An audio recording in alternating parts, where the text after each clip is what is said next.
こんやな. Hello. Hey Da, hey Joe. Hey, you've been up 33 hours? Oh no. Why? I hope you're okay. You should get some sleep. Joining me in death soon. I mean, always nice to see you here, and I'm glad you're watching my stream. But 33 hours, dang! Even ghosts need sleep. I would totally be asleep right now if I were you. Oh, hey, Guillermo. Hello, welcome. Wage slavery. Oh no! At 24 hours, my tiredness flipped over to non-tired. I don't know if that's how that works. But okay, drink some coffee or like get an energy drink. No, that's actually probably a bad idea. Don't do that. There's a new ghost in the news? What? What do you mean? Yeah, that's actually how it works, weirdly. The one time I stayed up for like 24 hours, I felt like I was going to pass out. Like, maybe you all are just built different, but I like couldn't think straight. You are drinking coffee? Okay. After a point, you suddenly stop being tired and the body just kind of exists. Real life Ace Combat protagonist? Oh. After another point, starts getting tired again. Yeah, I would think so. You guys gotta get your sleep.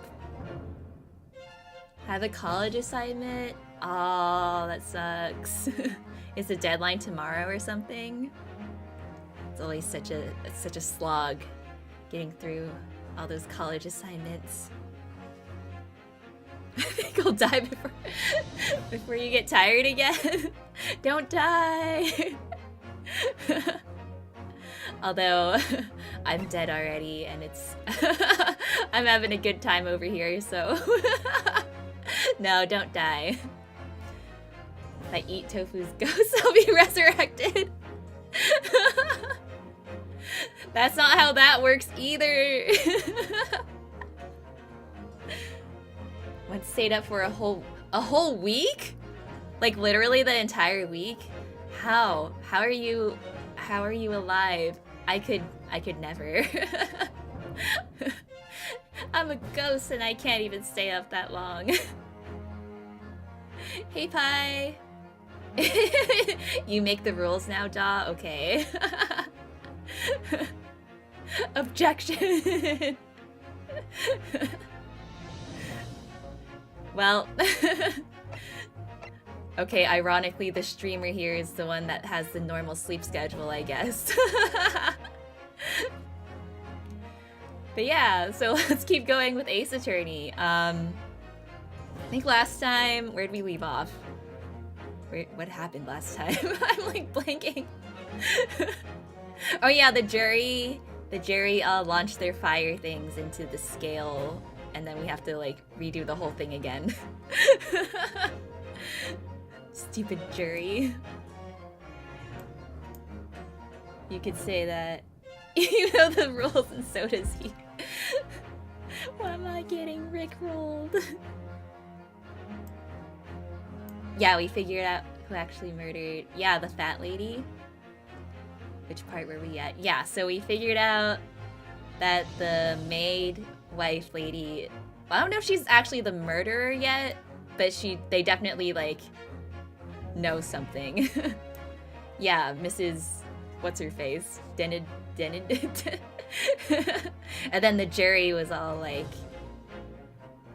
wait, why did they not believe us? I don't know. Let's I guess let's recap. Let's start.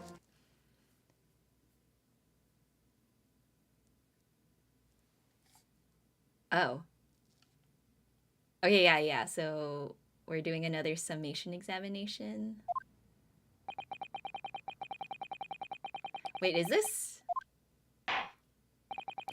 Did I save before the to be continued? Or is this the start?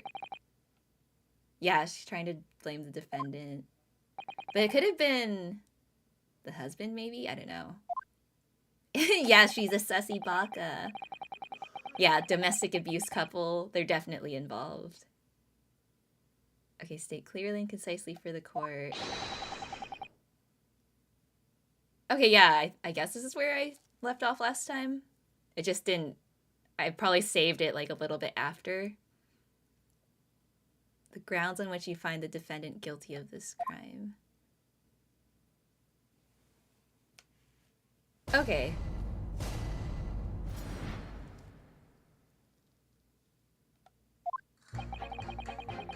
The accused left behind evidence at the scene, didn't he? Those 3 books of his. If there is some novel alternative explanation about how the victim was stabbed, I might reconsider. Even if the woman was throwing books, it can't be related to this crime if the window was closed, can it? Can it? Dear me, it was only a little book. Hardly life-threatening, even with a direct hit. Direct hit from her is definitely life-threatening. More like CBT? What? Look, I just want to get this over with. If I don't bring home some pay tonight, I'll be in a tiny bit of trouble. Is his wife abusive too? Where's the paycheck? Honey? Come to think of it, we had a fire at home a while ago. It gave me the sneezes. The fire gave you the sneezes?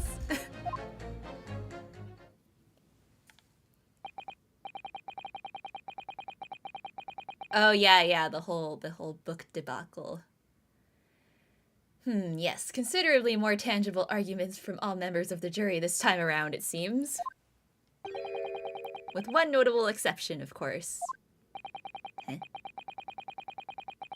My learned student friend was unable to find fault in the previous witness testimony. So the court must accept the fact that it was indeed the accused seen fleeing from the scene. And moreover... again! No one else was even at the scene to commit the crime! That's what you think. Well, if the eyewitnesses are correct, it would seem as if the conclusion is somewhat set in stone. I fail to see how it can be argued any other way. That means I'm afraid that during this summation examination, it's essential that you establish some other tangible explanation for the facts. But how? Tell us how. What would even constitute a tangible explanation here? Isn't it obvious? Who stabbed the woman and how? Those 2 details are all you need to provide. Simply give us a name and a method by which the attack was conducted. And there I was thinking this might be hard. But Mr. Naruhodo, you have to do it! Otherwise this really will be where the trial ends. No pressure then. That's quite enough preamble. Proceed with the summation examination, please. Alright, Santa. I presume you are prepared, counsel? Sure I am. I'm prepared. Oh yes, my lord. Alright, Yunosuke, focus your mind now.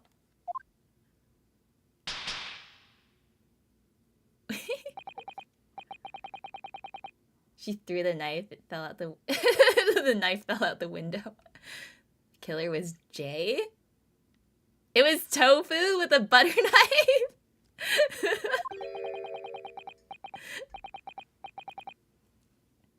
Oh yeah, Mrs. Garadev, that's her name.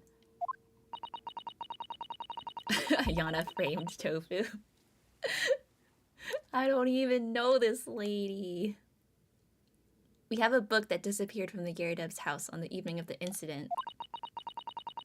And the 4th book found in the victim's hand. There must be a way to link the 2. Yes, that's what we have to find. Using every technique I've learned in my short career so far, whatever it takes. It was Phoenix with the gun? Yes. Yeah, the AI said so. It was a crime of passion. Hashtag tofu did nothing wrong. Exactly. Okay, don't forget to keep an eye on Mrs. Garadeb and how she reacts, even to the things other people say. Okay. Ooh!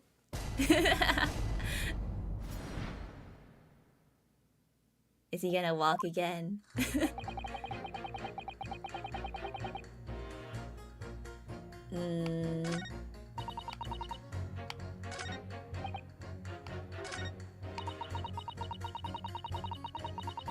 I guess let's press her first.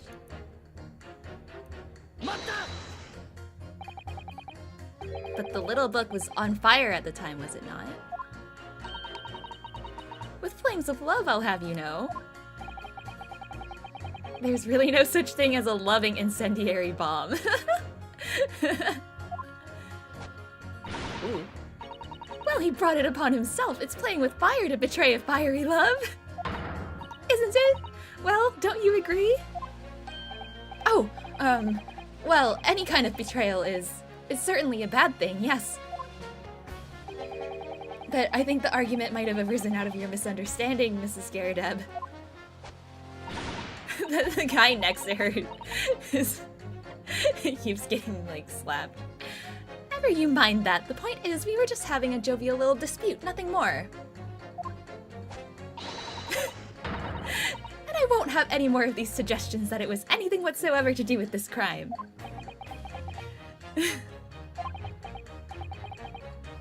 This sounds like a euphemism for an STD. That sounds like a horrible STD. Yeah, he's about to punch back. We'll see about that, but what about juror number 5? He doesn't seem to be turning a hair at Mrs. Garadeb's relentless onslaughts. It's almost as though he's used to it. What a gentle soul he is. He does have an abusive wife too. This game. All the women are so violent in this game. We've got Susato with her Susato takedown and this like bitch slapping maid. You're his wife? Whoa.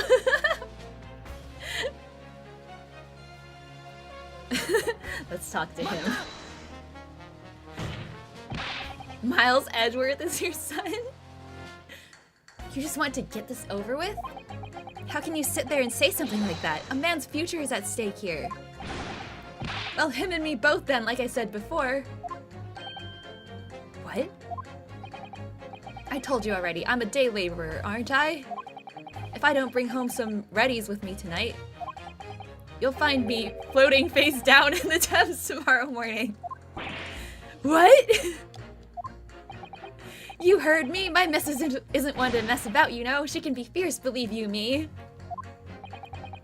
Another shining example of marital bliss, then. A situation like this cropped up the other day. It was, well, do you know, it's funny, but I can't quite remember. Did he get slapped so hard he forgot? Yeah, yeah, the moral of the story is that Ace Attorney is about domestic abuse. Yeah, just be a night laborer. Sorry? It was too frightening, that's the thing. I must have blocked it out. Dang. Your wife's that scary? Helpful. I wonder if Mr. Beat will ever be dragged into the Thames by his scarf. Oh yeah, the other girl also is choking her husband, with the scarf. Don't even go there, Miss Susato. There must be some way to jog his memory about this. Come to think of it, we had a fire at home a while ago. Okay, I guess I'll just press everyone first. Does that have anything to do with your decision about the defendant's culpability in this case? Sorry, what's that? You'll have to speak up, lad. Could you tell us more about that fire? It was last winter. My grandchildren baked me a lovely cake on my birthday. It had 75 candles on the top, it did. What a sight to behold it was. You put candles on a cake? What? Was it some kind of devil worship? Of course not. It was an angel cake to celebrate my birthday, obviously. I guess 1900s Japan, they didn't put candles on their cakes. Crucify him. Culture shock. It seems that's a common custom here in Great Britain, Mr. Naruhodo. Anyway, I mustered all my puff to blow them out. Only I must have blown wrong somehow. The flames didn't go out, but candles went flying all over the room. Oh god. Yeah, I would think so if you had 75 of them on there. That's more a candle than cake at that point. They ate the candle wax. The furniture caught and everything went up. The whole place filled with smoke. Definitely sounds like devil worship to me. And by the sneezes, I presume you mean a cold. But how did you catch a cold from a fire? What a fiasco it was. The grandchildren, bless them, threw water over me as they tried to put out the flames. And then, because the whole room had filled up with smoke, of course, we had to open all the windows to clear it. The windows. The biting winter air rushed over me like the devil dancing on my grave it did. His blowing skills. Oh god, not this grandpa. Grandpa doesn't have blowing skills. I caught a terrible cold from it, put me in hospital for a while. I won't forget that birthday in a hurry. I knew it was a devil worship all along. Ryunosuke. But something about this old man's story is playing on my mind for some reason.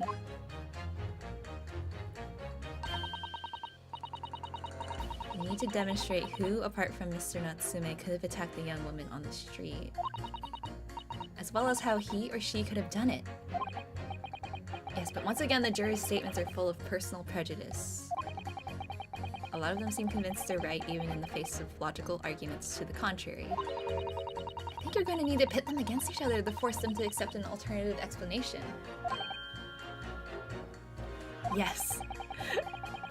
You worship the devil too.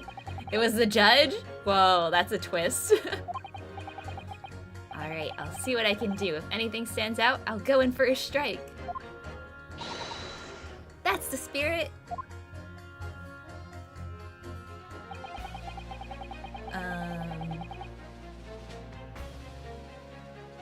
Okay, I'll just press the other ones that I didn't press yet and then see if it adds anything new.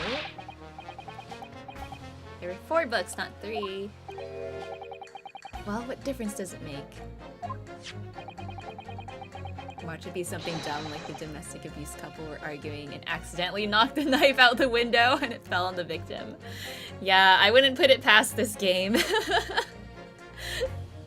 There's every possibility that the 4th book in fact belongs to the defendant's landlord.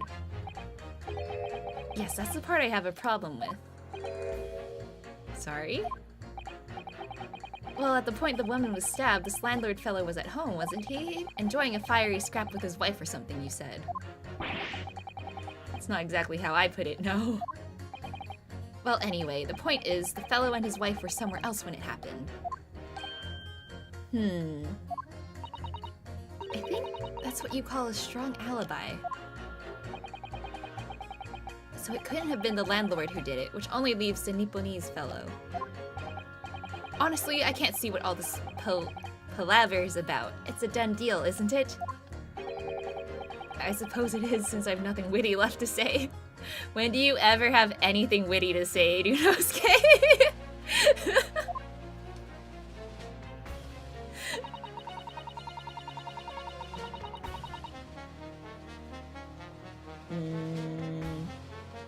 There is some novel alternative explanation.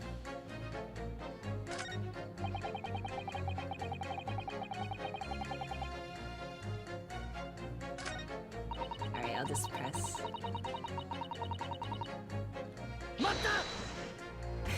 Yeah, yo, dumbskate.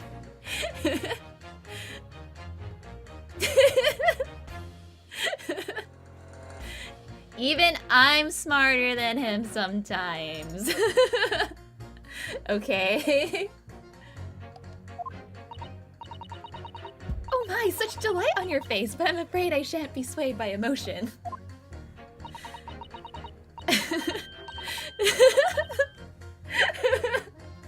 That's pushing it too far. Keywords sometimes? No, come on.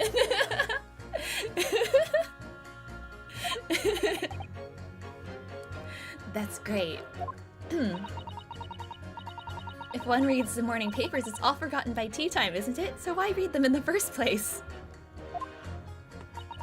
You see? Modern, metropolitan, and rational thinking, wouldn't you say? And not at all extreme.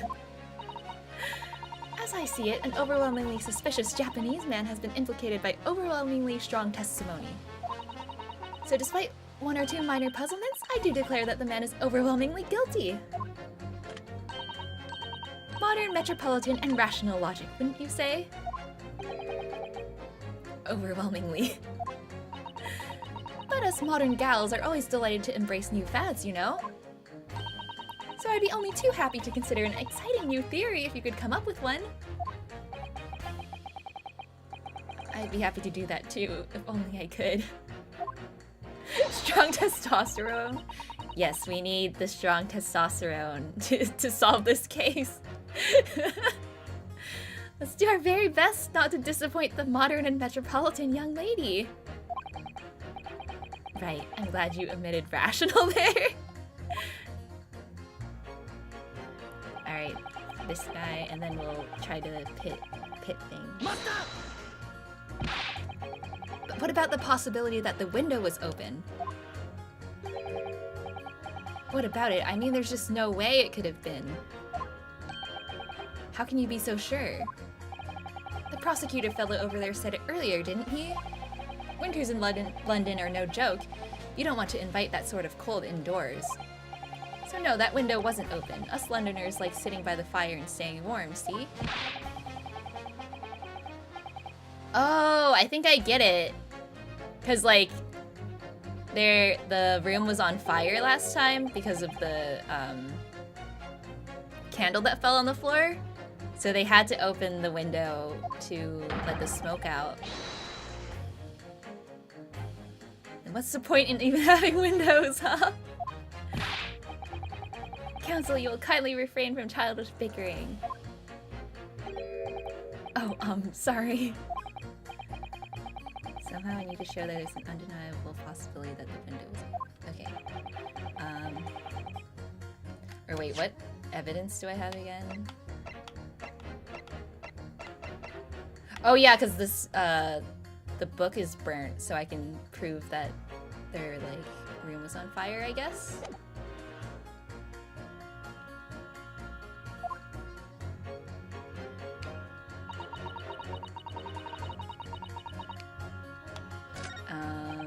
So maybe this guy, yeah, the house fire, have to open windows.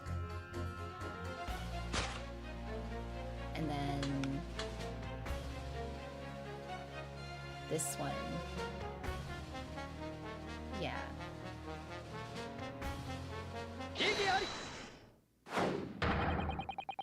These two jurors' statements clearly contradict one another. They do? How exactly, counsel? Don't point at me again! I told you it wasn't me! What's that you say? Speak up, lad, speak up! Juror number 3, do you see? Oh, me? See what, sir? Hey, Taka! The walking baby. Yeah, the judge is guilty. Did you hear juror number 6's account of his birthday celebrations last year? It seems, despite being a Londoner, he once opened his windows in the middle of winter. Well, yes, of course, because it was an emergency. I mean, obviously, if the room was filled with smoke from a fire, then you'd be mad not to open the... Oh! Yeah, there he is. Now he's walking. Exactly. Yeah, Ryunosuke walk. Here we go.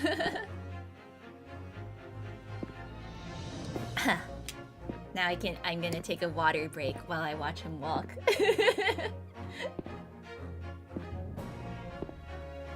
Yeah, there's the walk. Hey, Wonder! You came just in time to watch his walk. Ryunosuke needs to do some squats to round out his booty. Yeah, his booty's kind of flat, if we're being honest.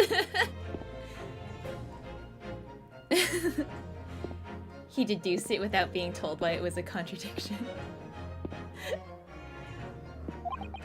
On the day in question, at the time of the incident, there was a fire in the Geradev household. And Mr. Geradev had the following to say about it.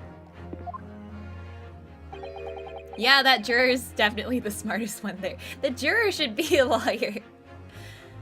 The whole place filled with smoke. Oh, my hat! Ooh, ooh!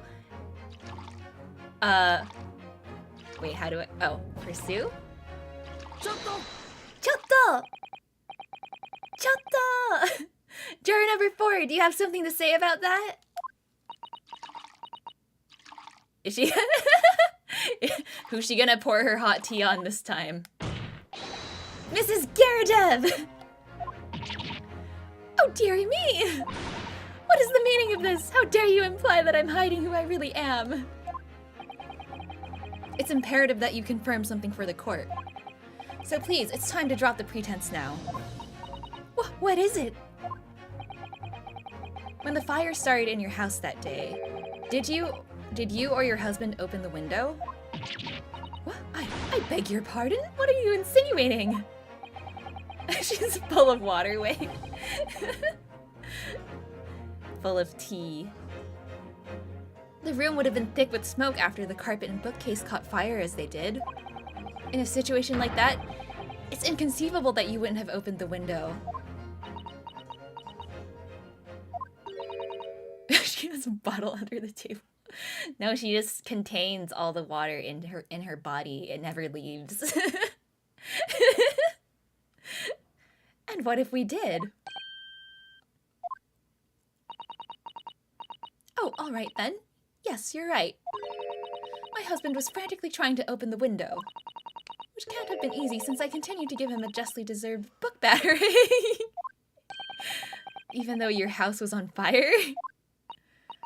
Oh, you never stop throwing until the anger subsides. It'd be terribly bad for the nerves to do otherwise. Of course, I should have realized. That's a significant step forward, Mr. Naruhodo. You've managed to establish that the window was open. Let's go! We simply must have that added to Mrs. Geradeb's formal statement.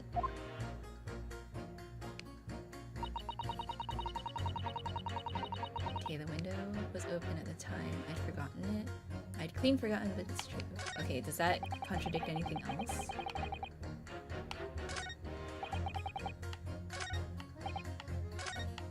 Or I guess I can press that. There is some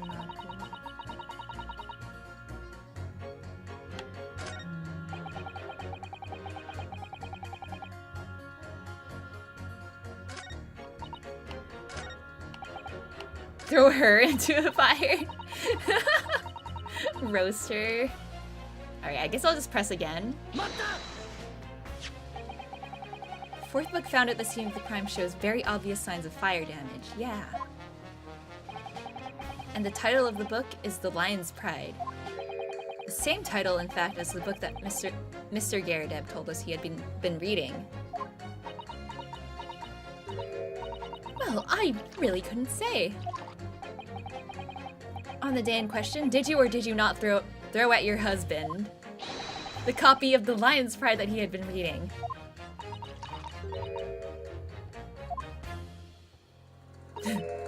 I did. She admitted it.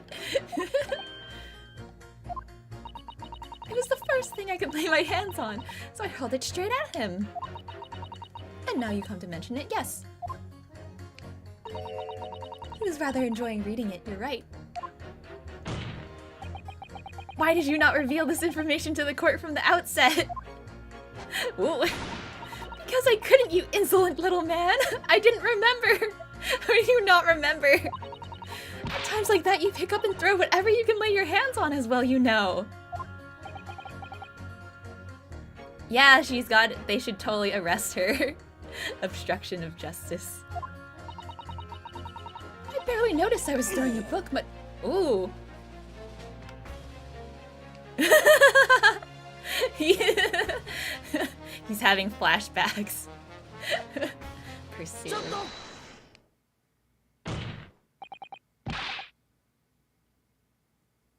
How dare she insult our dear ghost Ayana? Wait, how is she insulting me? What is it, juror number 5? You know something? I've remembered what it was! That memory I'd blocked out.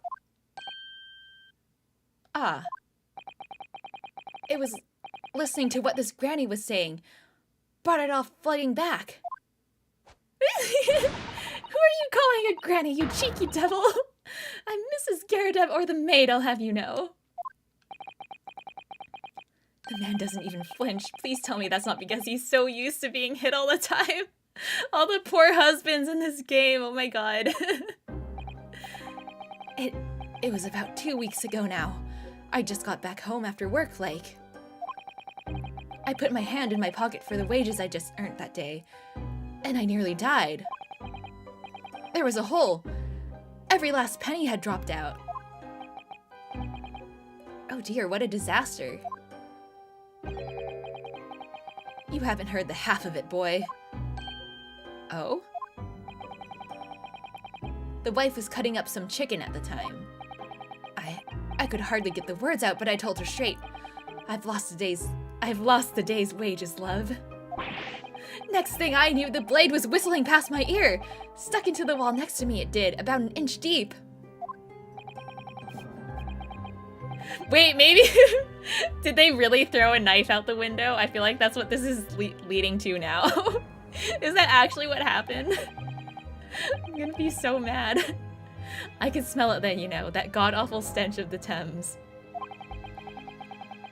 I was sure I was going to end up face down in the muddy banks that night, I can tell you.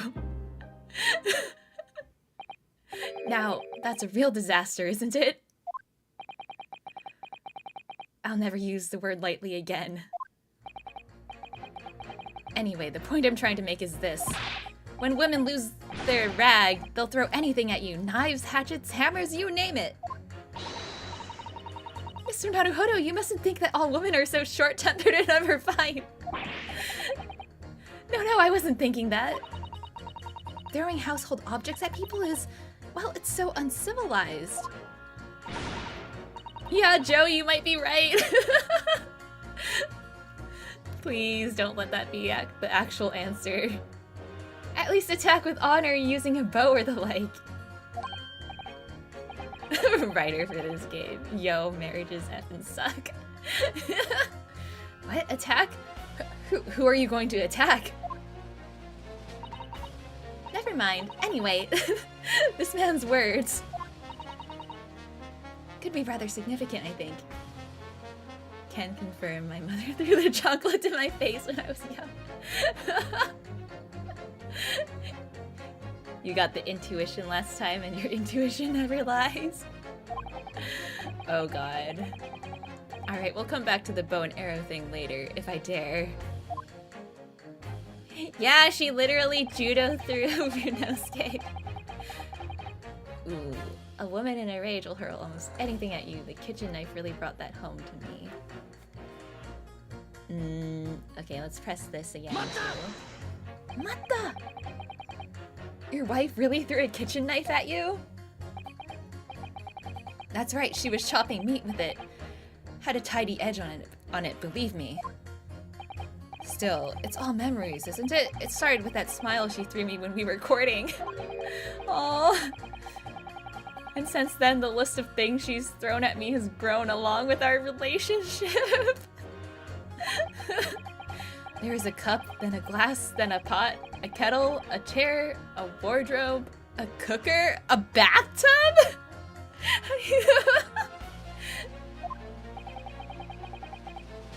Your wife must be even beefier than you. She was chopping his salami. Throw tofu at us? No! I'll never throw tofu. And things came to a head last week when she threw me right into the Thames. Still, she's not so bad when she's calmed down. She's a little sweetheart, really. Yeah, Taka, you'll catch tofu. Oh, hey, Zoils. Yeah, strong lady. Bodybuilder, she very well could be. I'm so happy for you.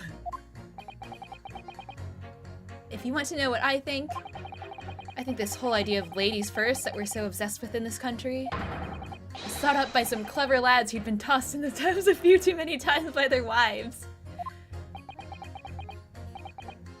That's a very interesting theory. What a terrible thought. On the face of it, this juror's statement just sounds like a really extreme anecdote.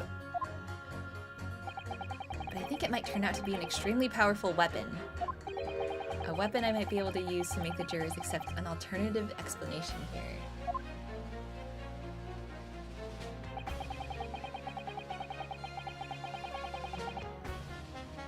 Except when you have to play the dreaded get over it.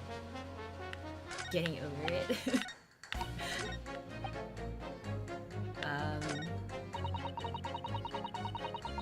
Do I pit this, I guess, with the knife?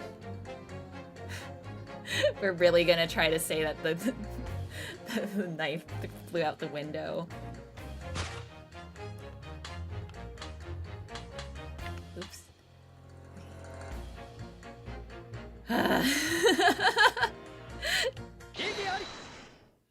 Alright, here we go. Alternative explanation.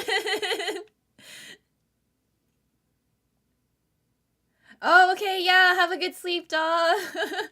Yeah, definitely, go sleep. You've been up for hours.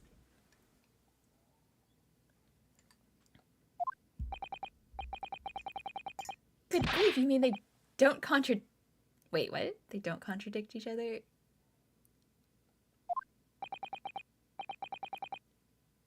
Juror number 2, do you think perhaps this could be one such novel alternative? Oh my, whatever do you mean? An alternative explanation as to how the victim was stabbed in the back. What are you talking about? A walking time. We've demonstrated that the 4th book, The Lion's Pride, that was found at the scene of the crime, originated in Mr. Garadeb's room on the top floor of his house. Therefore, it's equally possible that some other object besides the book could have found its way from the Garadeb household to the street below. Like, a knife. What's that now? After all, Mrs. Garadeb could have thrown any number of different objects at her husband. Isn't that right, juror number 4? What are you insinuating now, you little beanpole? I'm beginning to think that ever since the true origins of this book came to light... Oh, Toki! Hi! Oh my gosh! Hello! Welcome! Yeah, Joe was right. It's totally the knife. Perhaps she's had a feeling this might be what happened. Now you listen here, you Eastern Gala? As the foreman of this jury, I demand a straight answer. You give us this yarn about some other object making its way out of the house, but what? What was it?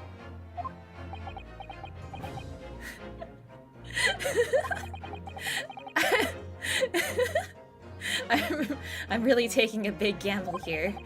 That was a bold accusation to make, but I haven't any real evidence to back it up. But I'm certain that at the very least this warrants further investigation. Oh, you have tomorrow off so you can finally be here live? Yay, that's so awesome! Thanks for coming to watch! Yeah! I'm so excited. Guys, this is Toki. We're gonna be collabing on Saturday.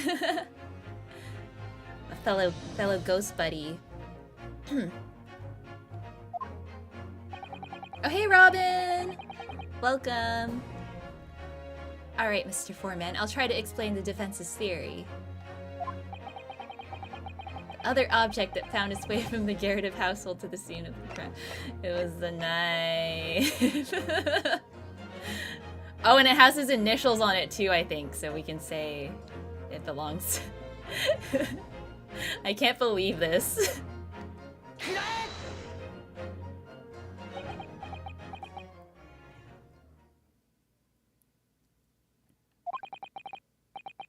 Oh, hey, talk about Saturday. Just ordered a pickup set for your ukulele.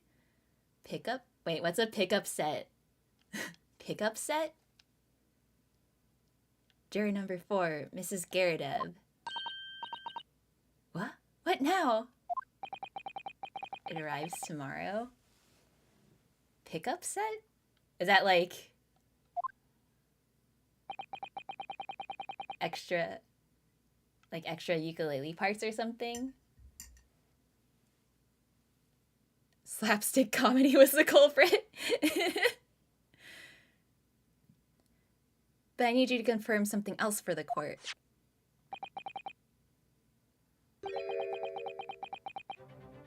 This knife. Have you ever seen this knife before? Oh, it picks up the ukulele sound and transmits it through cables? Whoa! Make OBS capture the clear sound of my ukulele. Wow, that's so cool! Wow, I can't wait to hear it. Ah! Good lord, Counsel, what on earth are you doing? That's the weapon that was lodged into the victim's back, man! Wait, is he like literally holding it?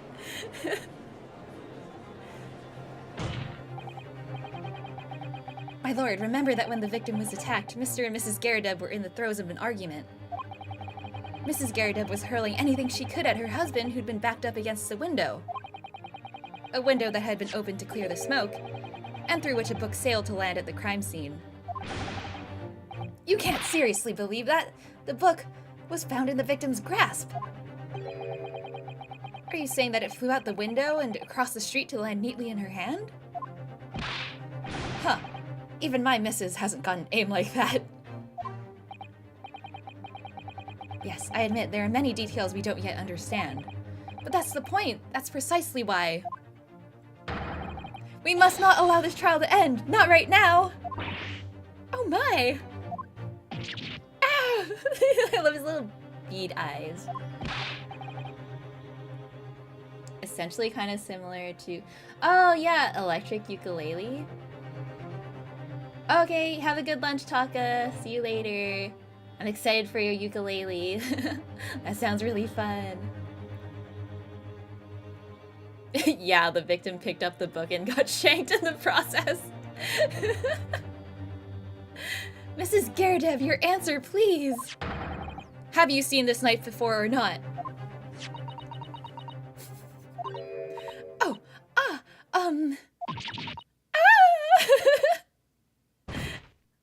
Thud? Did she just pass out? Lady! My lord!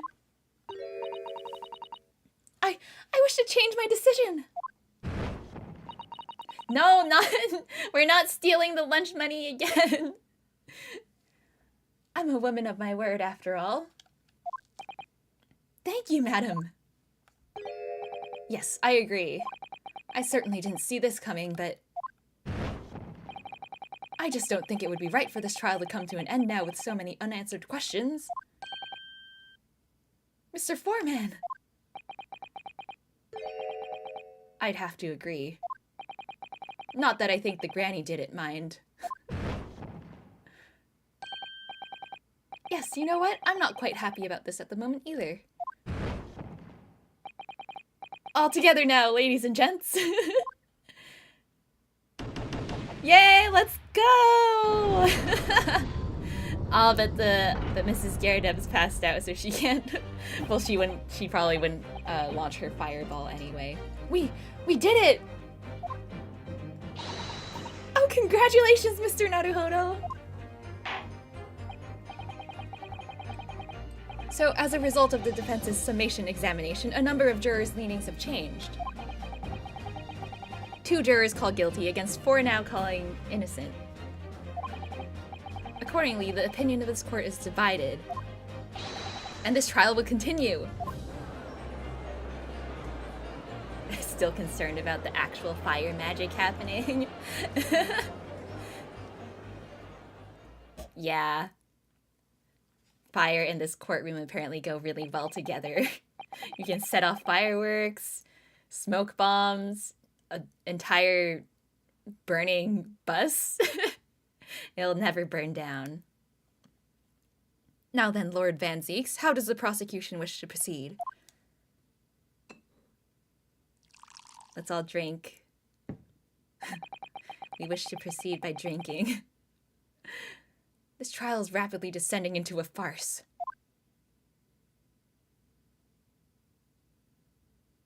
The reason we no longer use the jury system in the modern games is because they decided to ban fire magic. Yeah, that checks out. Like a corked wine, the first few sips are bitter enough. More fire! But what follows is so repugnant, it's good for nothing save the gutter. If I may, Lord Van Zeeks, the defense has just put forward a credible alternative explanation for what happened. Credible? Is that your considered opinion, Mr. Foreman? The defense's argument is a joke to which I barely know how to respond, but let me start by insisting that you must all familiarize yourselves better with the relative positions of those places being discussed. What do you mean by that? What's his angle this time? Turns out unregulated pyromancy ends in arson. Who knew? Yeah, he keeps wasting all the good wine. Runs a rather wide street, Briar Road. What? Which means that the distance from the Gyardeb's house to the scene is some, yes, 15 yards. Let me see, 15 yards? It's around 14 meters. 14 meters? Oh, that's a little farther than I'd imagined. And as you ladies and gentlemen of the jury rightly noted as having portentous significance. The 4th book was found in the victim's clutches. In other words, the smoldering book, wantonly hurled by the lady of the house, traveled some 15 yards to land on the opposite side of the road, neatly between the collapsed victim's fingers and thumb. Is that your final conclusion, my learned and deluded friend? Wow. His wine bottle has Reaper dual wielding sights on it. Whoa, it does! I didn't notice that like this whole time. You're right. That's so cool. Yeah, maybe she just grabbed it off the floor after she got stabbed.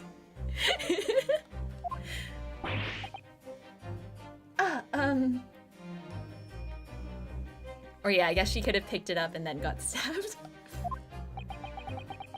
And did the jackknife follow a near identical trajectory to plunge into the middle of the victim's back? Well, I mean, you can't prove that it didn't, right? Van Zeeks, can you prove that it didn't? This fantasy is somewhat stretching the notion of having a bad day for the victim, I think. Even those pathetic serialized detective stories have more believable plots. Where's Sholmes? Where's Sholmes when we need him?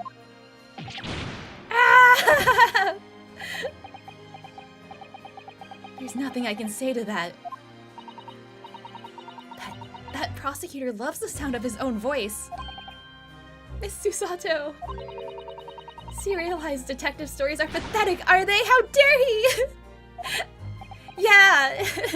Don't make fun of Sholmes. Maybe let's pick our battles here. My lord, might I be allowed to speak? As judicial assistant, you may speak for the defense. Yes, go ahead. The prosecution may consider the idea fantasy, but what the defense has postulated was believable enough to persuade the jury to change its leaning. And as such, the court has a duty to explore this alternative explanation as thoroughly as possible. I like how Susato always has to step in to, like, help us. Like, convince the judge. To that end,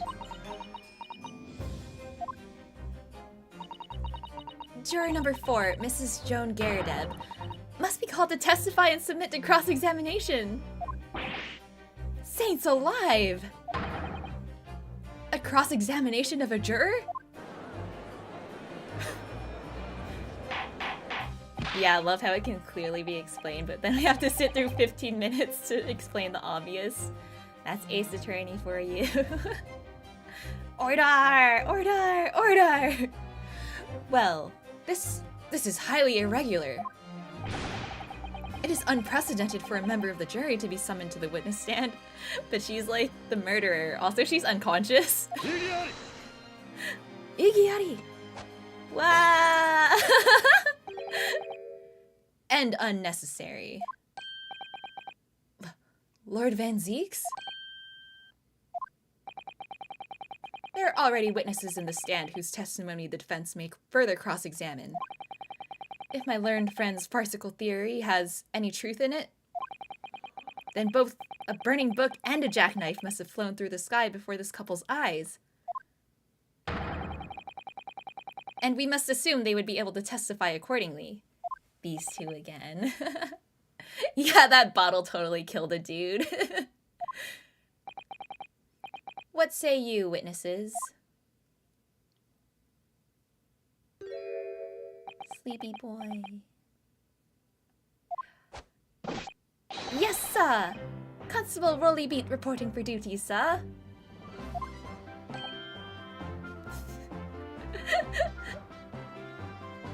Like to think he has a bunch of those wine bottles and glasses custom made just to throw around. Yeah, he's already thrown like 20 of them. He must have like a whole bunch hidden under his table. Naruhodo having to hold Susato back from drop-kicking Van Zeeks in the defense of her husbando. Yeah, don't get between a fangirl and her husbando. Yeah, he wasted too much wine. Punchy punchy. Well, good morning, officer. Sorry for dozing until now, sir. I haven't slept for a month on account of a villain who's appeared on my beat, sir. Oh, they are so heroic, these London bobbies. Ooh. Patricia, my darling, I've been neglecting you, but no more. He reminds me of Zenitsu. Because he's like sleepy. Is he gonna like suddenly become a badass and like pull out a sword? Oh, Rolly, my hero! You make me swoon! Very well, I hereby reject the defense's request. No! Oh, no, now Susato's sad. Yeah, he's also blonde. Van Zeeks being drunk must be interesting, chucking bottles left and right. Yeah, none of the wine he pours actually makes it into his mouth. He just throws it, so he never actually gets drunk.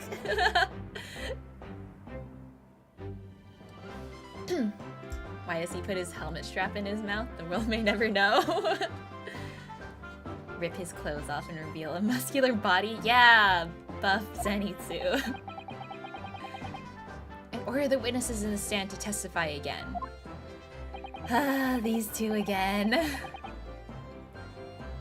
State forthwith before the court any details pertaining to the defense's alternative explanation of events. Yes, sir!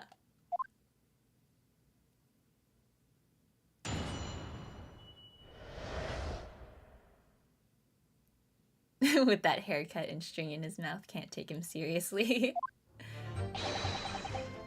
This case has nothing to do with Mr. and Mrs. Garadeb. Believe me, a London Bobby is good for his word. You see, sir, the windows on the top floor of the Garadeb house are top-hinged casements. Oh?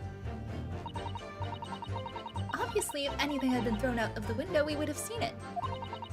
I did leave the scene to go and fetch help, but my trusty Rolly was there to make sure nothing was disturbed. I didn't take my eye off the crime scene for one moment, sir. Nothing strange to report on that front, sir.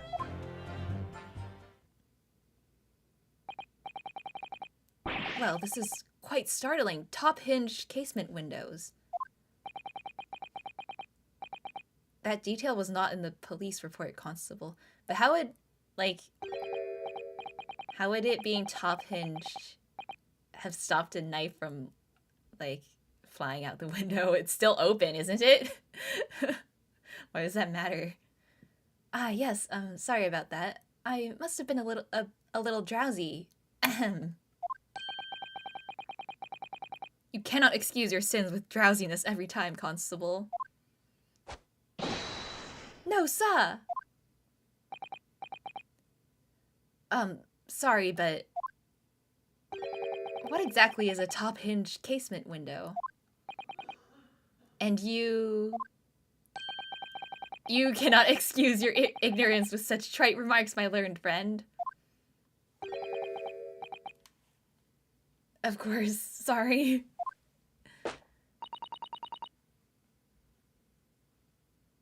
Oh, there is fog or something? Yeah, because of the smoke. I found it, Mr. Naruhodo. Cast your mind back to the windows in Mr. and Mrs. Garadeb's room. Alright, I'll try. Flashback. Oh, okay, so the window opens in order to allow air to circulate inside the house. Oh. But as it's a top-hinged casement window, it swings open along the upper edge, you see. I'm glad you've rectified your ignorance. A casement window's most prominent feature is its stay, a metal bar which prevents the window from being opened beyond a certain amount. It prevents it opening? This is all news to me. Absolutely correct, sir. In other words, if a book or knife were to have been thrown through the open window,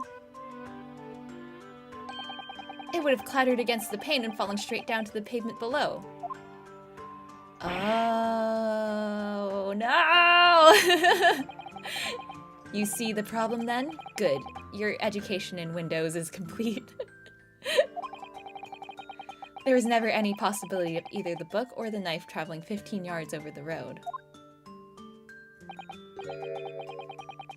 That is, unless the window pane had been shattered.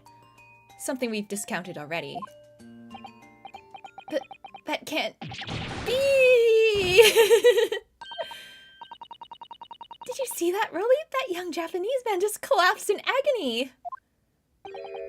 Oh yes, my darling, I saw it. I saw how he crumbled before me, damn! Oh, Rolly, you're so strong! How is this happening?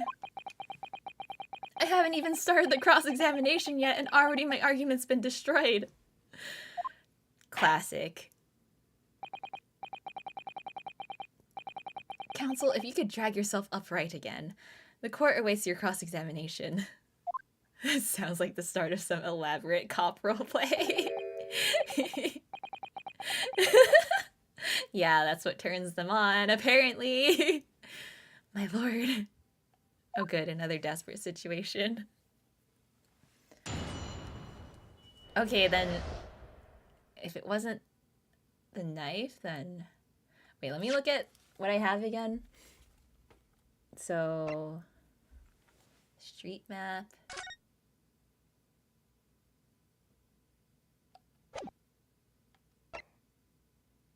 Receipt.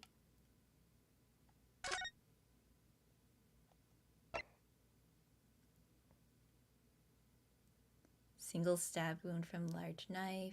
Assailant was seen running away.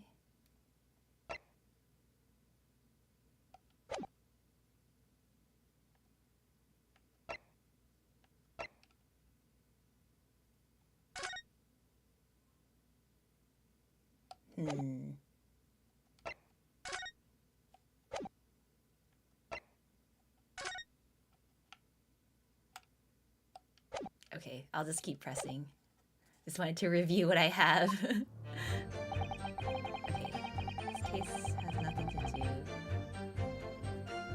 Okay, just press everything first, I guess. Mata! How can you say that for certain? Very good question, Sa. And the answer is this. It has the noble founding principles of the force written on it as a reminder to all us policemen of our sworn duty. He showed us that before, didn't he? Did he? I can't say I remember.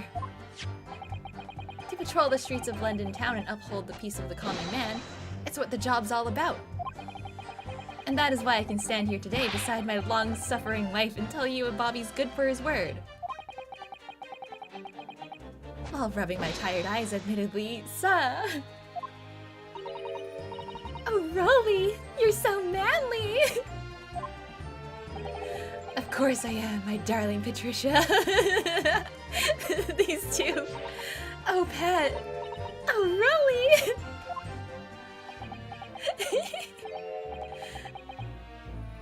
No, none of this is what I meant. Reminds me, wasn't there that Batman comic that had Batman and Catwoman shag after beating up a bunch of bad guys or something? I mean, yeah, that's probably a thing that happened. Oh, Batman and Black Canary. Probably what is best in life. To drive my enemies before me, to hear the lamentations of their women. Yeah, there's probably been multiple comics like that. I meant, how can you say for certain that this case has nothing to do with Mr. and Mrs. Garrideb? Ah, I see, sir. You should have said so earlier, sir. Yes, well, so could you answer the question? That was a waste of time then. Absolutely, sir. I will answer to the fullest of my abilities, sir. There's a surprising reason why Mr. and Mrs. Garrideb's domestic dispute can't be related to this case. But before I get into that, sir, just one thing. What? Now what? I'd very much like you and all your countrymen to understand the great British institution of Scotland Yard. So I hope you'll take back some tales of us London bobbies and how we uphold our guiding principles. I wasn't planning on going back just yet. I've only just arrived here. So to that end, sir, I'd be happy to lend you my warrant card for your perusal. But I must warn you, you won't be able to get through it without shedding a few tears. Thank you. I'll try. Yeah, Batman hangs out with the little boy in spandex. Yeah, more exposition. I think Kara reviewed it. I am the goddamn Batman. That's an actual line. Okay, we got a warrant card. Okay.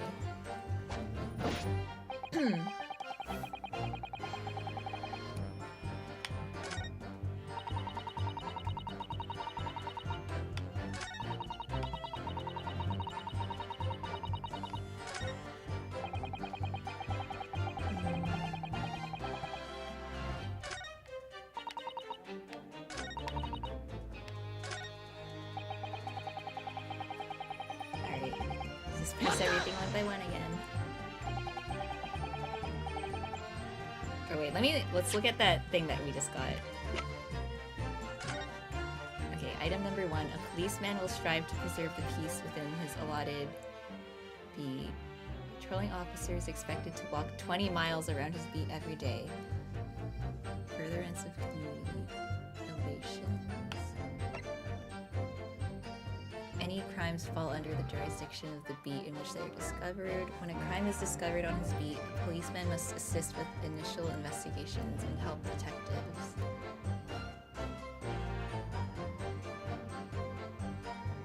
Oh, so he's supposed to help, so he is the help.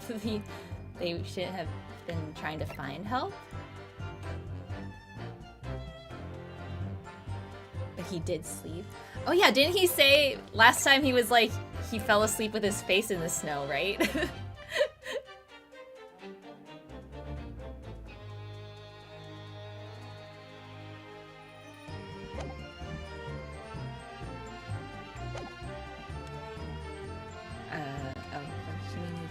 Oh yeah, the windows.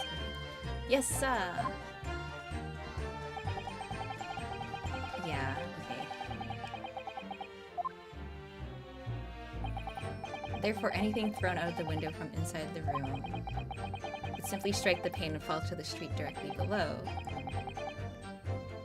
Okay. Yeah, we know all this part already.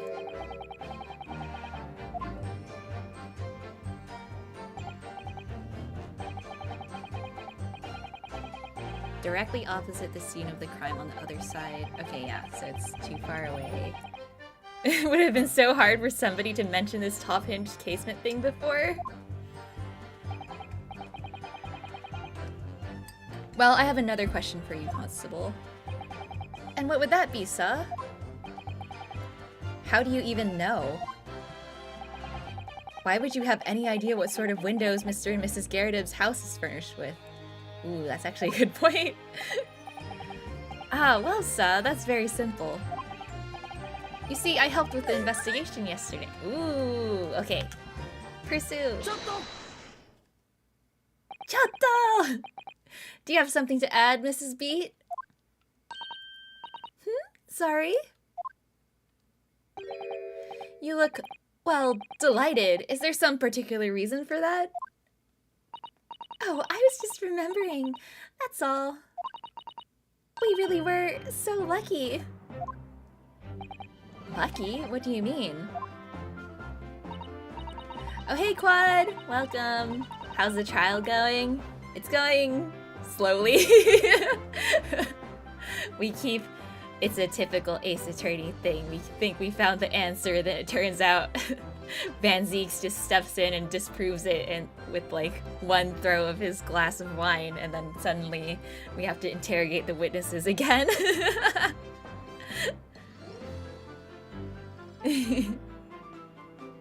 Gravity was the murderer all along.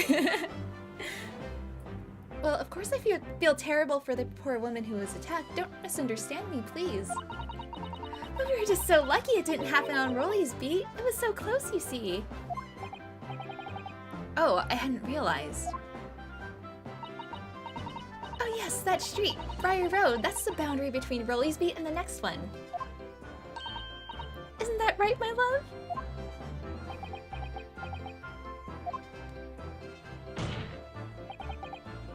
Constable Beat.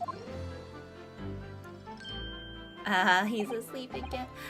Oh, yes, that's right. That's the reason I was helping out with interviewing the occupants of the Garrideb household yesterday.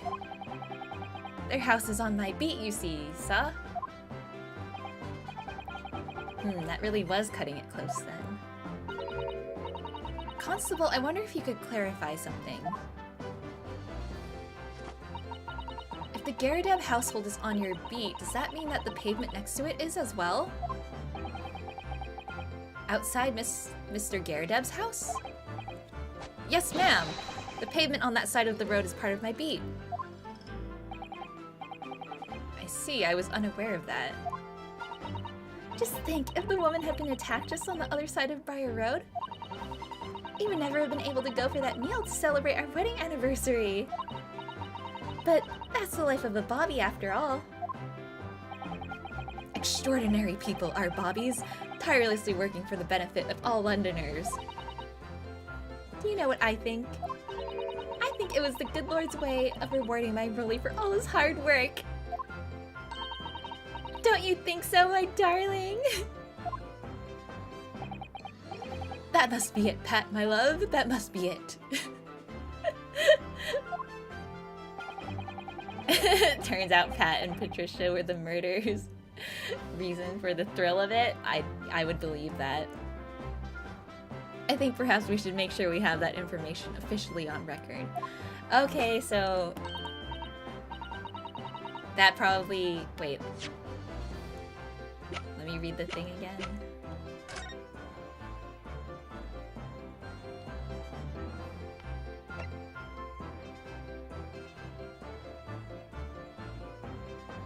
Does that contradict? Because he didn't go outside to help or something? Or he missed... Wait. The border of which runs down the middle of Briar Road.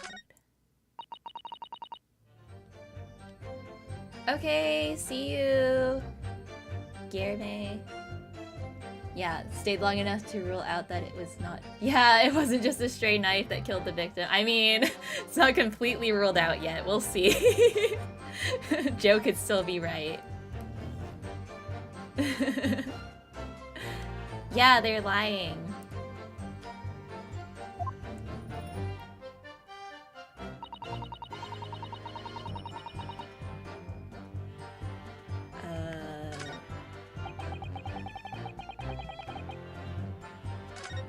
Wait, did it get added?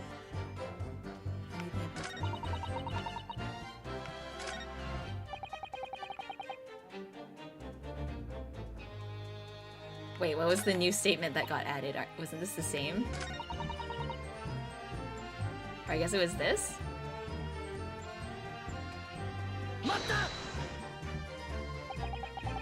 According to my notes here, the sun had gone down already and it was dark. Oh, but Rolly and I were strolling along, gazing at the night sky and looking for a lucky star. Sorry? Star that will guide us to eternal happiness. Can't it guide you to answer the question?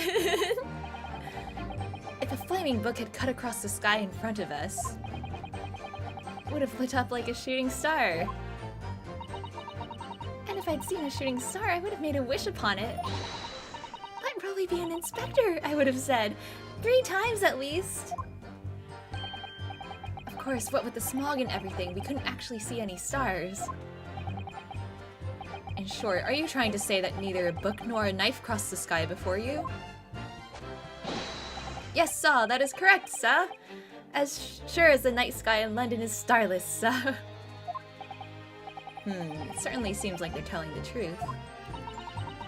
We saw the poor woman fall to the ground, so we ran straight over to help her.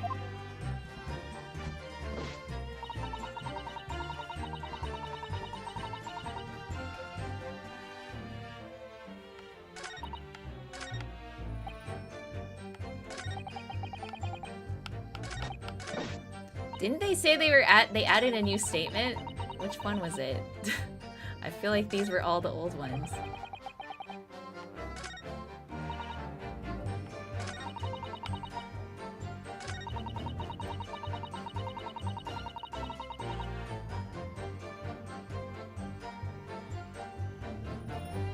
Oh, it was just the item got updated? Oh, okay, it wasn't a new statement, it was the evidence that got updated. Thanks. Said that you went to a nearby police box to fetch another officer, is that right? That's right, yes. If it had been Rolly's beat, I would have known exactly where I was going, of course. Don't feel bad, my love. You can't be expected to know the location of every police box on every beat. So Rolly told me the way, only I sort of got a little lost on the way. Patricia, my darling, that's why I love you. Your terrible sense of direction is bewitching to me. Oh, Pat. Oh, Rolly. Oh, please. So I suppose I was gone for about 15 minutes. But like I said, my rolly was at the scene the whole time, making sure nothing was disturbed. I was off duty at the time, of course, but a true Bobby is never really off duty, sa.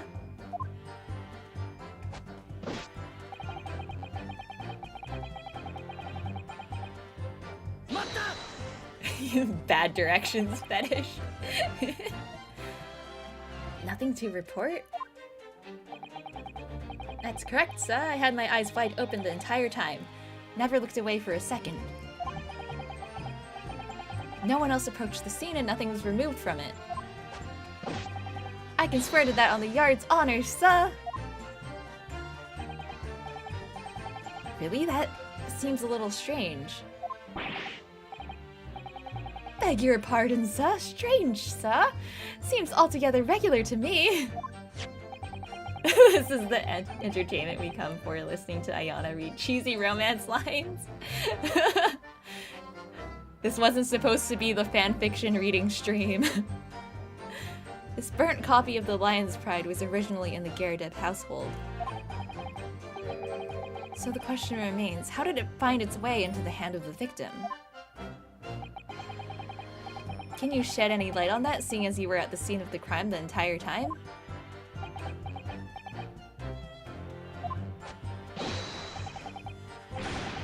Aha! Could it be a different copy, sir? One that just happened to be burnt as well? That's a reach. Even if that were possible, why would the victim have been gripping a book like that in her hand? As we can see from this photographic print, she had a bag over her shoulder. What I learned from this is Ayana would be perfect for a fanfic read-along stream. That's basically what this is, right? Well, sir, that book was in the lady's hand from the moment we arrived at the scene. Is that so? There's something about this statement that's not sitting right with me. Two mysteries of how that knife ended up in her bag and how that book ended up in her hand. There must be some common thread between them.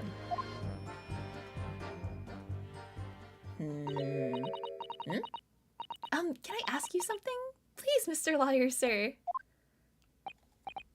Oh, yes, of course. What is it? You're doubting us, aren't you? I can tell. What? I wasn't really, I mean, what's she doing?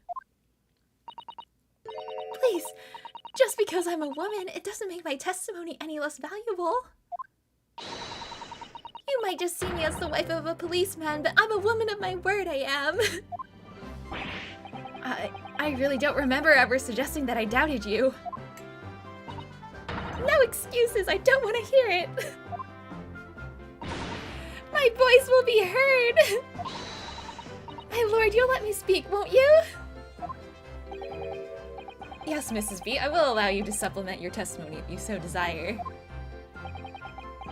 Sometimes the path of least resistance is the sage one. Yeah, she's pulling the sexism card. That was a very loud mutter. I heard that! That Japanese man thinks a policeman's wife's word counts for nothing, does he? Well, watch out, sir. I might let you get away with something like that, but my Rolly won't. Duly noted, Mrs. B. Please, I humbly ask you to continue. Classic woman, no! Tonight, for your viewing pleasure, Ayana reads The Constable's Wife, a Harlequin romance.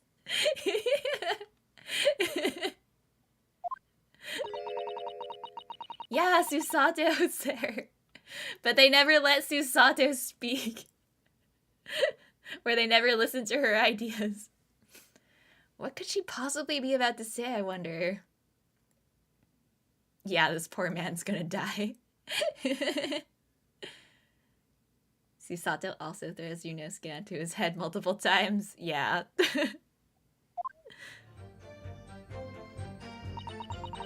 I know what I saw.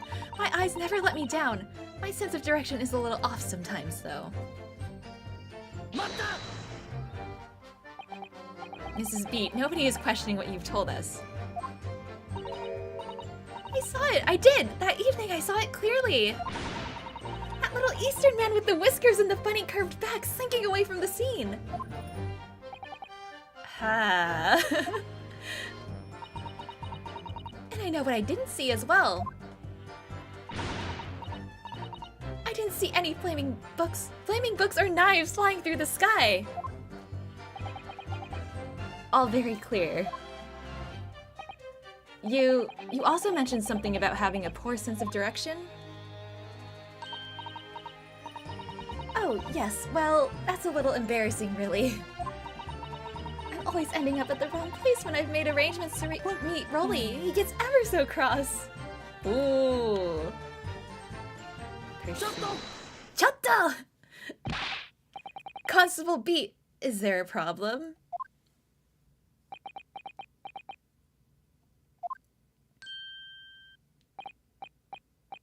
You know what, she should chuck Tingle books that are for kids and are for adults.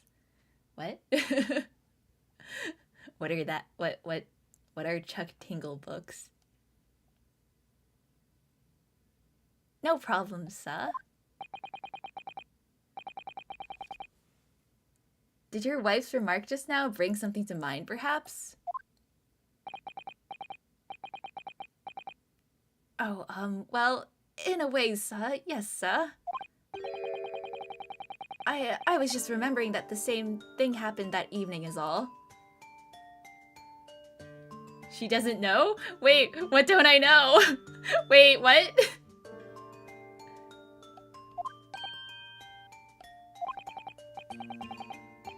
You mean Mrs. Beat lost her way? On the night of the incident? Wait. Wait, what is it? Do I want to know?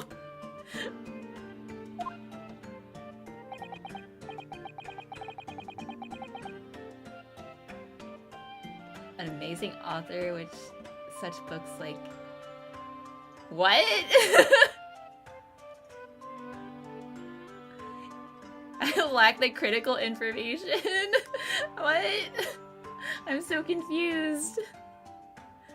But I get it, it's something yabai. That's the information I have. Wrote a book on having gay sex with his millionaire jet plane? What? Is this a real person?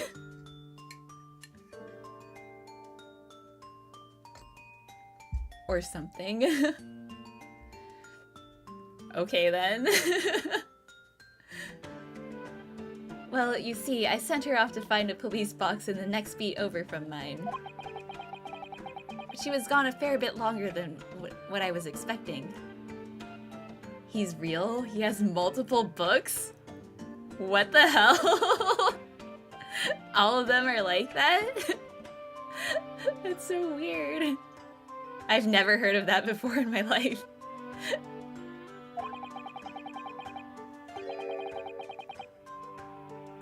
I thought she'd be back inside 10 minutes, but my darling was gone a good 15. Oh, Rolly, you're such a tease. Award-winning author? What kind of award? But the reason I was so long was because of the bouquet, silly. Bouquet? Sorry, what bouquet are you talking about? Oh, it was a present for our wedding anniversary. Really so romantic. He saved up for it with farthings and half pennies? Oh, is that like half a penny? He found in the gutter while doing his rounds. Law firm executive. What? Oh, hey! Hi, Kuro! I'm doing good, how are you? Thanks for coming to watch. Welcome, welcome. Another book of his is Helicopter Man Pounds Dinosaur What? Dinosaur Billionaire Ass. What the hell?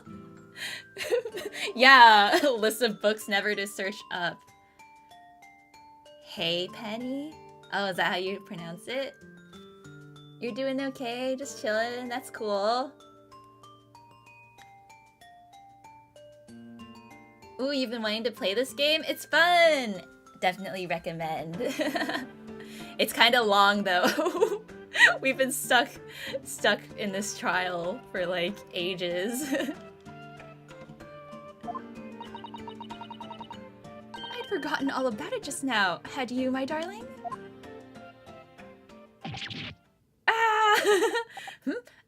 Oh, yes.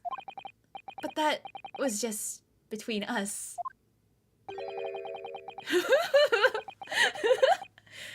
No talking about to anyone else, darling. You have to promise. Promise. Really? Oh. Hey, type.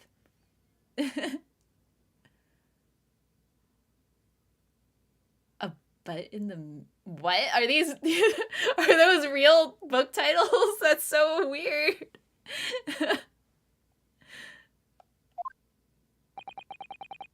Yeah, Kangaroo Court the game. Especially this game. At least in, like, the older games, it's, like, in a legit court. Or, like, somewhat more legit court. No, that's a lie. They're not really legit.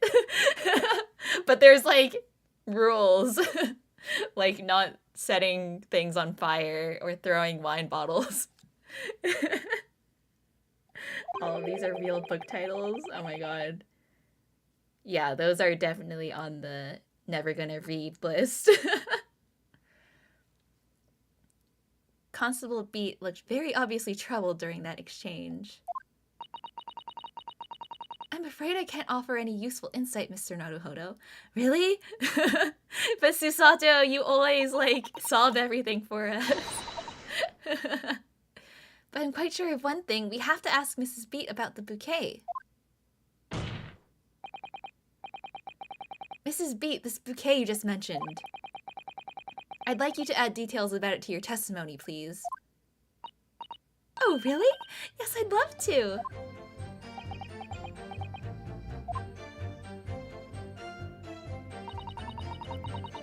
There's a book that's related. My macaroni and cheese is a lesbian. Also, she is my lawyer. What? That should totally be a case title for Ace Attorney. Yeah, they had an orca and a parrot. I forgot about the orca. That's right. There was an orca. Yeah, and getting whipped by the prosecutor, totally allowed and perfectly legal. Yeah, actually the older games are just as just as weird. Okay, dropped my bouquet and ended up losing my mind. Okay. Mata! You mean you dropped the bouquet at the scene of the crime? It sounds like a light novel. It totally does. Yes, that's right. Oh, I was so upset. When we ran over and saw it was a woman with a knife in her back, I was so shocked I dropped the bouquet Rolly gave me. Oh yeah, they talked to the ghost as well. Yeah, that's right, because they could, like, channel spirits and stuff. What do you mean weird? I just mean not legit. Like, this isn't, like, a real court. Because I was saying earlier that the older games, the court was more realistic, but that was a lie. I was lying. There's also a ghost-related novel. My ass is haunted by the handsome ghosts of my unsaved data after a computer crash. What?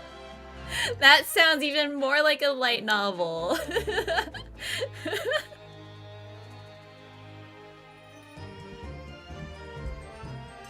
With what? Oh, they could channel spirits with the, like, that stone, right? What is it called? Magatama? Are you telling me the jury doesn't shoot fireballs in real court? Yeah, unfortunately. It's freaking real. Man deserves a trophy for creative book title. Seduced by Dr. Bigfoot, attorney at large. It's all real. Man, this is so crazy. I learned so much today. Are you looking it up, type? It was in a dark spot where the streetlights weren't casting any light, so I didn't notice at first. And then you went to the police box to report it to the policeman whose beat it was on?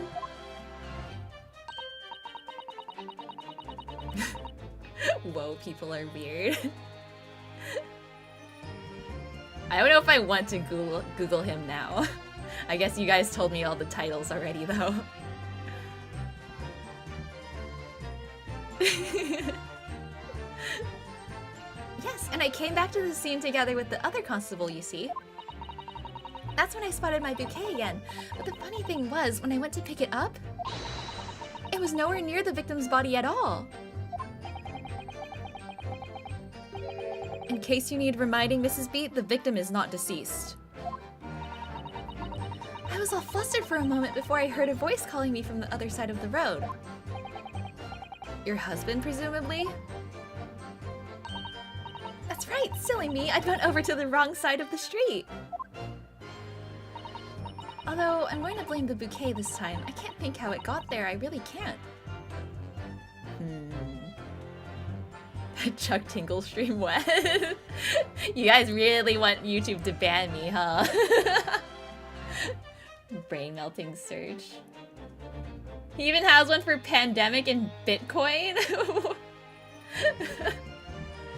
Humanity can induce madness more horrifying than Lovecraft's creation could. Yeah, we're just living in a Lovecraft novel. So the bouquet somehow moved from one side of Briar Road to the opposite. Curious indeed.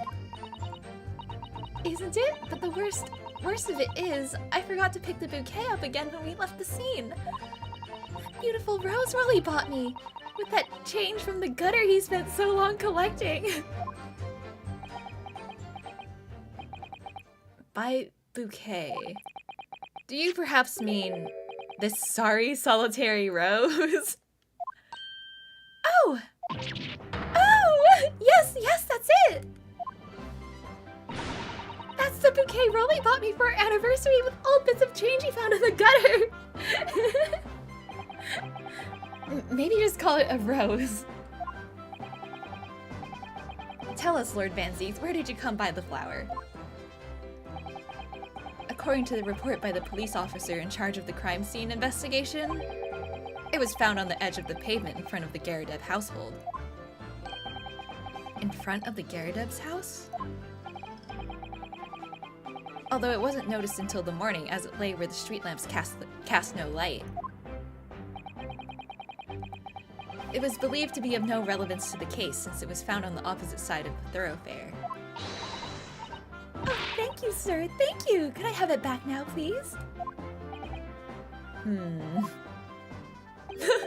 No, I think for good measure, this rose should be added to the court record as evidence. Thanks, Santa. Santa's on our side. Twilight bone pounded by that handsome Bigfoot hiding on the wing of my plane whose wiener is huge? What? That doesn't make any sense. The type of book to confuse and scare thy enemy. Yeah, Patricia really loves her husband. Cool, we got a rose. Yeah, Santa for the win. Shock of seeing the sad victim caused Mrs. Feet to drop the rose where she stood. But it's a symbol of our love. I want it back after the trial, do you hear me? I want it back! Good grief! Rest assured that I shall do my very best not to forget, Mrs. B.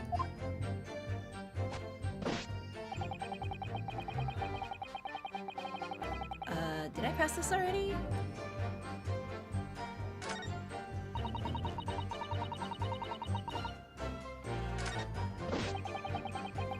I'll just press it again. Oh hey, welcome back, Taka. Yeah, we're still stuck with these two.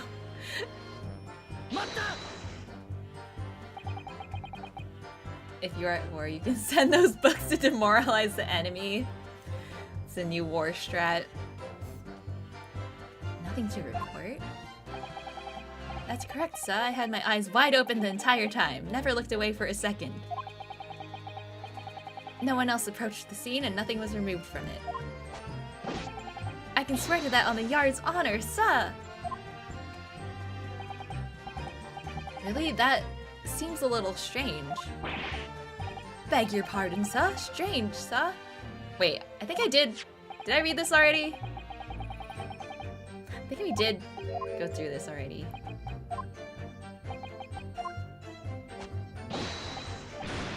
Oh yeah, we did. We read this already.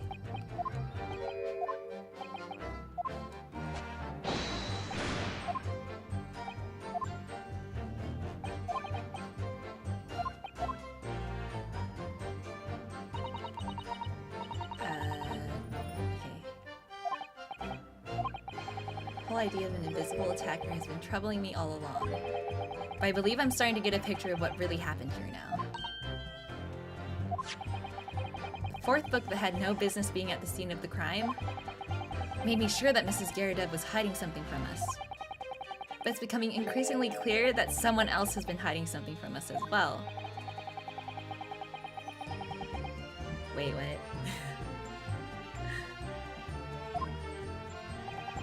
This time it's going to expose the whole truth about this mysterious affair. Wait, so do I present the rose?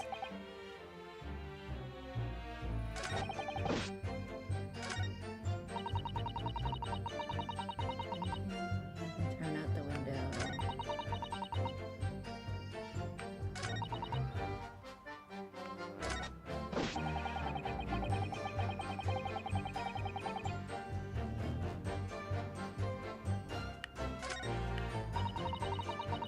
Drop my bouquet.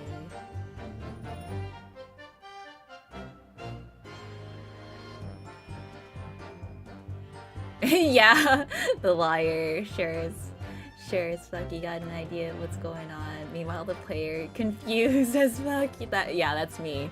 That's me right now. I kind of get an... I know the rose, because we just got the rose added, so we probably have to present that, but... I present it here? What happened was I dropped my bouquet and ended up losing my way. Because she dropped it in front of the house, but they were... Wait.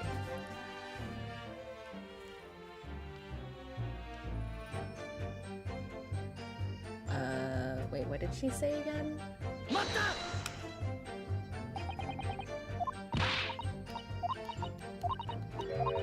Dropped it. Went to the police box.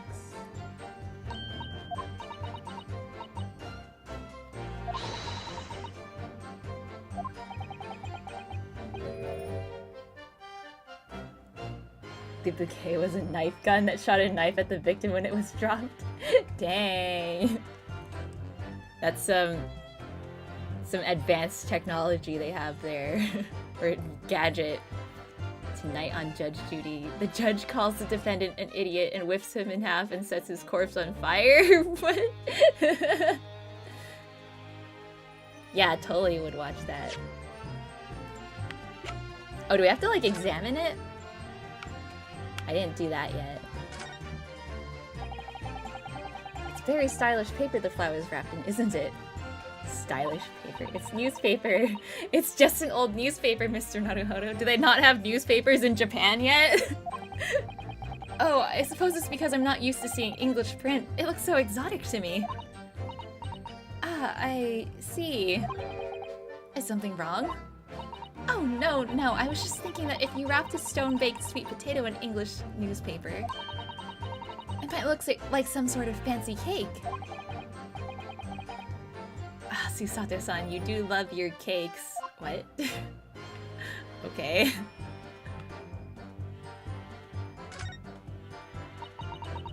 An English rose. It's such a beautiful flower. Ah, this is a rose, is it? I've never seen one before. They don't have roses in Japan either. Do you not take an interest in flowers, Mr. Naruhodo? I wouldn't say that exactly, but I do know 3 types at least. 3? Gosh, 3? Yes, plum blossom, peach blossom, and cherry blossom. Perhaps you should consider branching out, learning some that aren't fruit tree based, for example.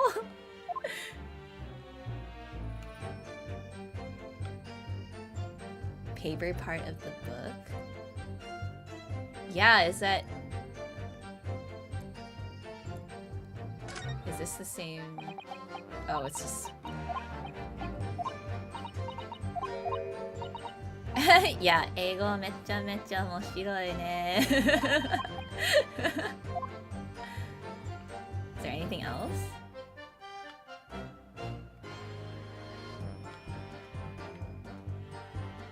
Can I like take it out?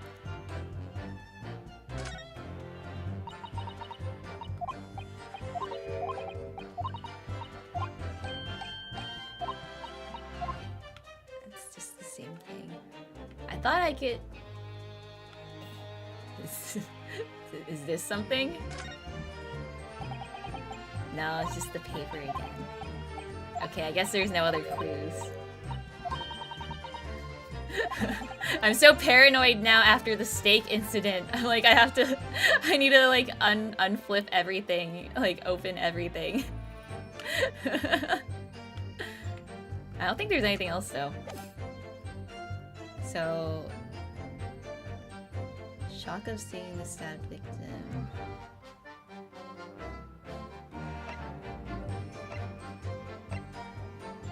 Oh yeah, that would have been so funny if we had Sholmes here, because we have a Moriarty. The rose is made of Koban.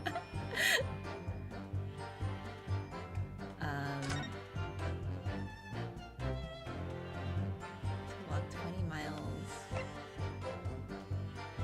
Crimes discovered. You must assist.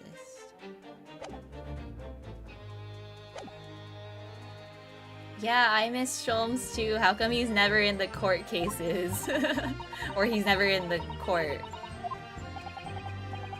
He should be our assistant too. He should be Susato's assistant, the assistant to the judicial assistant.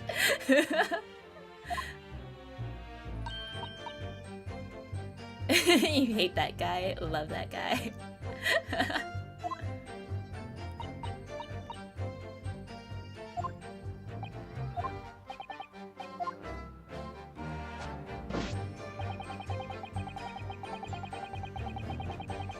Or wait, so it was on the opposite side. Somehow moved from one side of Briar Road to the opposite. So...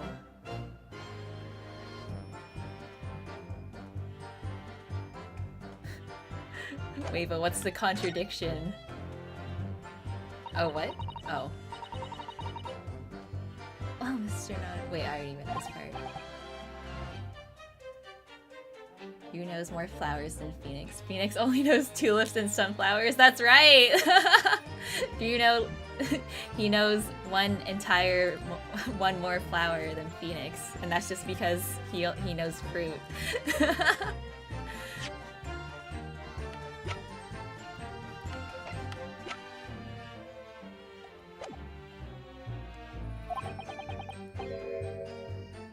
Invisible attacker.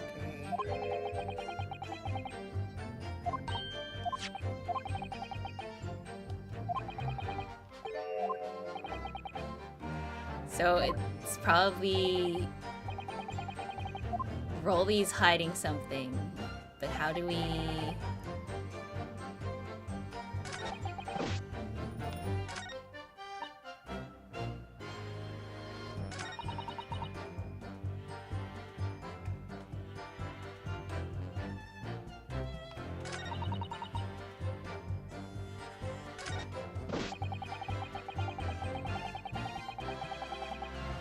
Do we present the rose here? Because if he didn't keep his eyes off it, then he would have seen the rose move.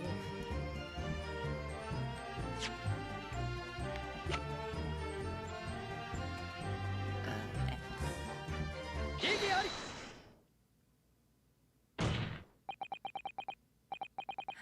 Yay, I think this is right. Oh yeah, that's a bot. Go away, bot.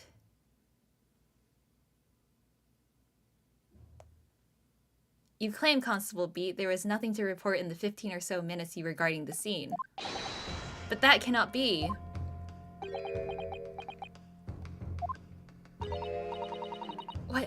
What do you mean to say? In your testimony just now, Mrs. Beat, you explained to the court that when you arrived back at the scene of the crime with the policemen assigned to that beat, the bouquet you had dropped at the victim's side was no longer anywhere nearby. Igiari! Yes, on the opposite side of Briar Road to where the victim was attacked. But considering the size of that meager bouquet, if a single sorry bloom can be so described, no doubt it was blown in the wind across the street, back into the gutter where it belongs. Meager? Igiari! But if that were the case, why did Constable Beat not testify to the fact?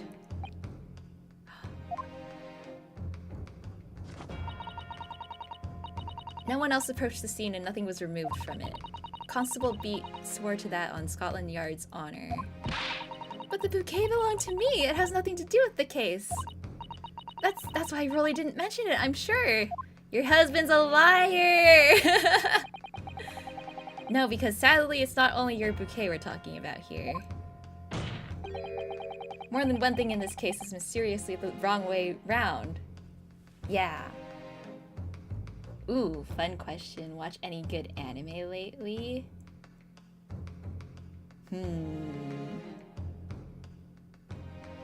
Yeah, you have. What have you been watching, Wonder? Yeah, I don't see anyone giving them any roses. I was watching, I'm getting on a tangent here. Sorry, Junosuke. But I continued watching Super Crooks recently because I did like a watch-along stream a while back and then I forgot to finish it. Then I kept going and it's actually really fun because it's set in America and there's like all these American things in the background. So like one episode there was a cheesecake factory in the background and it just made me laugh so hard. Because that's the first time I've ever seen a cheesecake factory in an anime. But yeah, that's my anime tangent for the day. What are you talking about? Think about it. Besides Mrs. Beat's bouquet, there's Mr. Gerdev's book.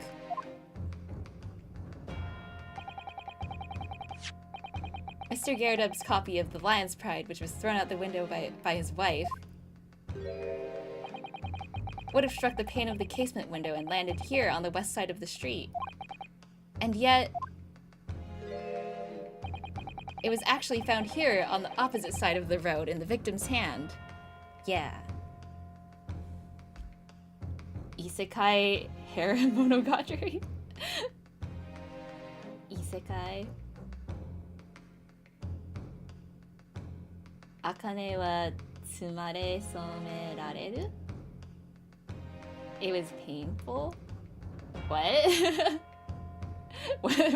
Was it an NTR? Oh, were you waiting for me to do a watch along? Sorry. I didn't know if anyone still wanted to watch it, so I just kept watching it.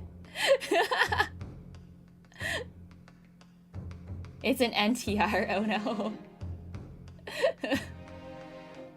What is that? Akane wa tsumare somerareru? Piano Forest? I've never heard of that. That sounds like it would be chill though. Is it? Violet Evergarden? I've been wanting to watch Violet Evergarden, but that's like, it just looks too sad. I need to be like in the right mood to watch something sad because it looks sad. What's an NTR? Someone else explain. Yeah, you don't need to know. Oh no! I'm sorry. I should have done another watch along.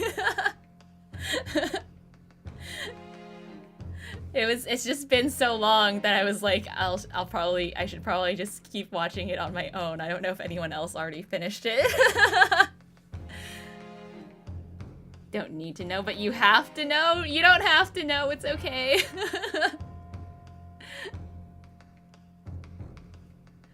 But yeah, I will eventually watch Violet Evergarden someday, because it's Kyoani, and I love Kyoani, but it's too sad.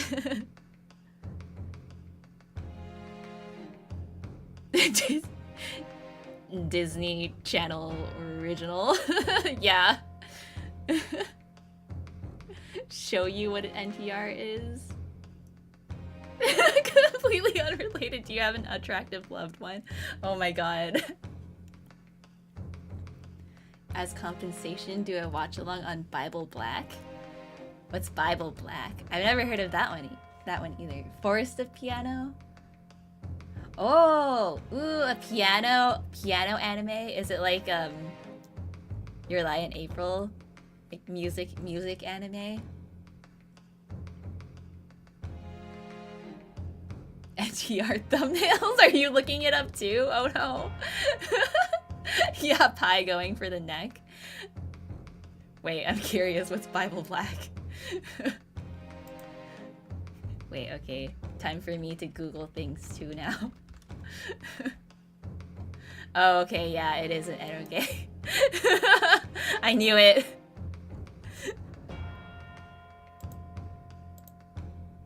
I should have known.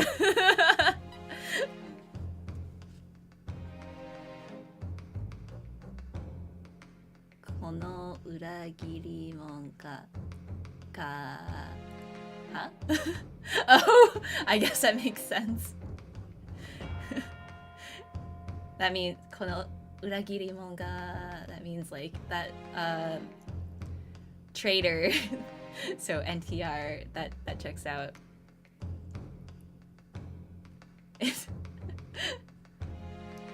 They end up playing Chopin pieces. Ooh, anime Mozart? Wait, that sounds amazing. Wait, does it like take place in like Mozart times, or is it's just like some anime time travel stuff? Forest.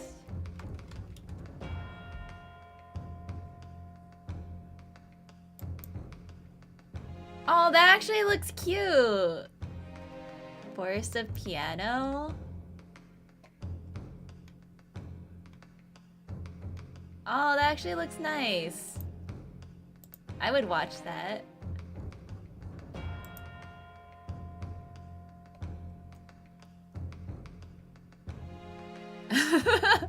You guys both got it in your recommended. What kinds of stuff are you watching? Oh my god. Piano anime with original pieces.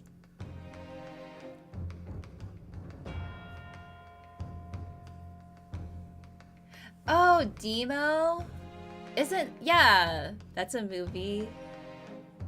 Was that gonna be a TV anime too? I've never played it before, but yeah, it's a rhythm game, so obviously you've played it.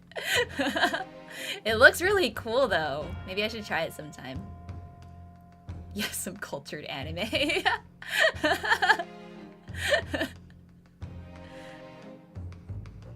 Didn't even watch NTRs. Sure, wonder.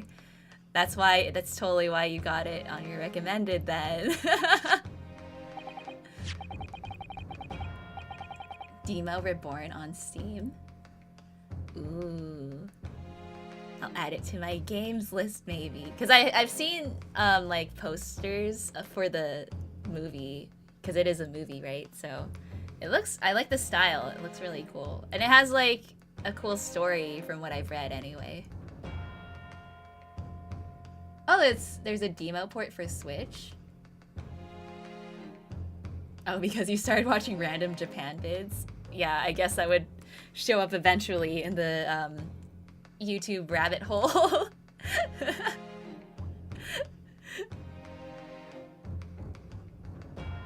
But yeah, we just totally got derailed into anime talk. But I love it. That's so... maybe I should do another, like, anime, my anime list stream. And, like, keep updating it. Because it's always so fun to talk about anime. The movie takes the plot from the original demo game with added twists and soundtrack. Oh, wait, did the movie come out already? I didn't know it came out. I thought I remember seeing the trailer like pretty recently. Really don't watch anime now. Watching more VTuber videos and clips. VTubers are anime. You're watching an anime right now.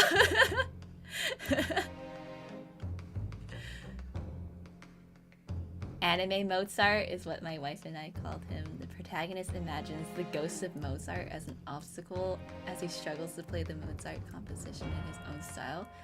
That sounds so cool! That sounds really interesting. Okay, I definitely want to watch, what was it, Forest of Piano? That sounds really cool. You cried after finishing original demo story? Man, okay, I'm interested in that. Yeah, I'll have to watch / play it. Manga, wuxia, xianxia, web novel. Isekai Oji-san?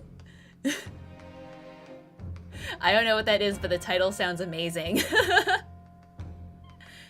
It's on Netflix, the piano one. Cool. Oh, Isekai Oji-san gets an anime? That sounds really fun. That's like, I would watch that isekai. That's like the one isekai that might be funny to watch, maybe. Is it funny?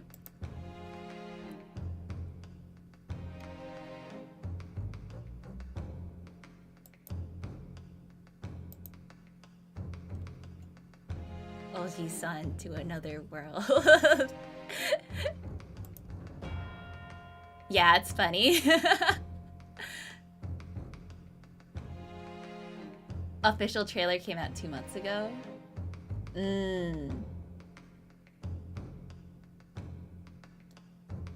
Oh, so, but the movie didn't come out yet for demo? Wait. Demo movie release date. Oh, it's gonna come out tomorrow. The demo movie is coming out tomorrow in Japan. Or I guess that's today already for Japan time zone. Yeah, it says February 25th. Taka, you didn't know.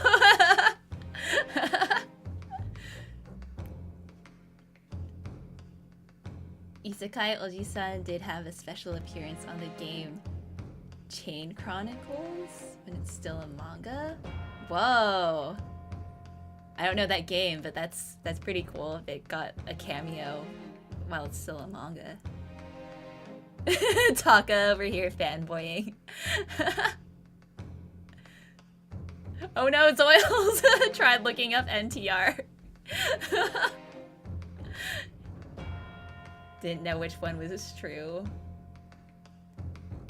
Yeah, I'm not the person to come to it to explain what NTR is. Taka, you too hooked up on other rhythm games. Okay, I'll forgive you.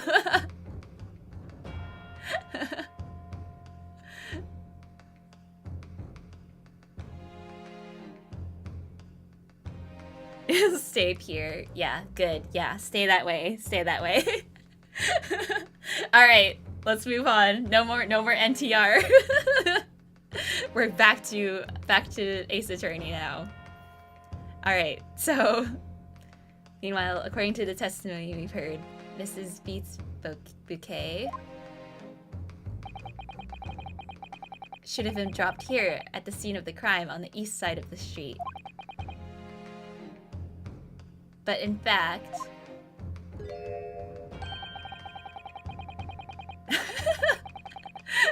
you guys are really gonna explain NTR. Yeah, you guys can educate everyone. It was actually found here on the opposite side of the road in front of Mr. and Mrs. Garadev's house. Demo 2 already came out on mobile, free to play. Oh! I could play it on my phone. But then I can't stream it because I need my phone to face track.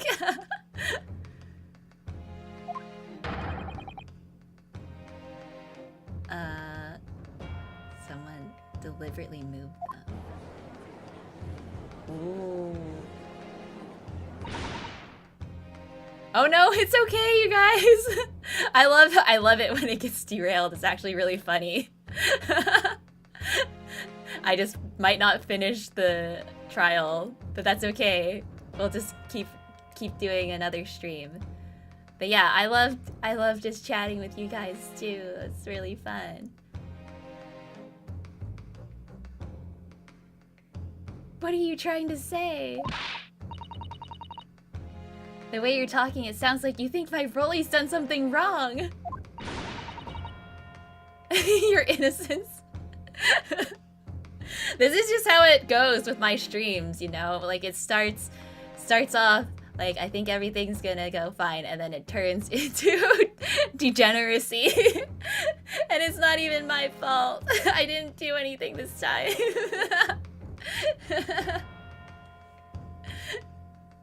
Webcam tracking gang. Android emulator. Oh yeah, that might work, an emulator. Type took your virginity. But yeah, I never mean to have a degenerate stream. It just ends up that way. At first it's fine, and then for some reason we're talking about Danny Phantom. I didn't even bring up Danny Phantom at all. That was you. Everything is not my fault. No. How are you gonna do slides? Good luck sliding on emulators. Oh yeah, how does that even work?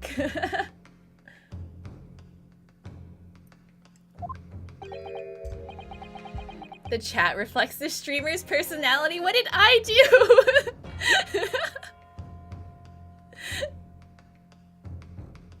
The Danny X Ayana drawing stream.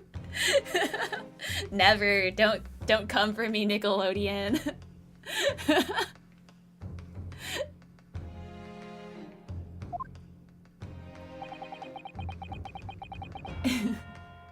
You might call it nitpicking, Mrs. Garadev, but deliberately meddling with the scene of a crime is a criminal offense. It's called, tampering, Mr. Naruhodo. But the person responsible for this tampering cannot admit to it.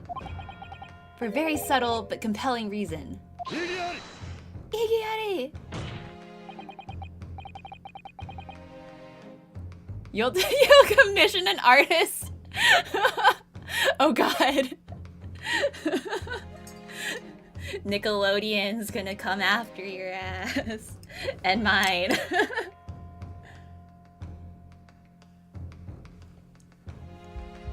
I guess there is a lot of Danny Phantom fan art out there, though. Sign a waiver. I, Ayana Spector, am not responsible for the degeneracy of my audience. Yeah, I need to put like a disclaimer in all of my video descriptions. It's not my fault. This will be upheld in a court of law. Tell us, my learned friend, who would possibly have had cause to carry out such an elaborate deception? Nick's gonna NTR Ayana with Danny Phantom. There's no rat to mod us. Yeah, Tofu's not here tonight. Or Tofu's not in chat. Tofu is here on my hand.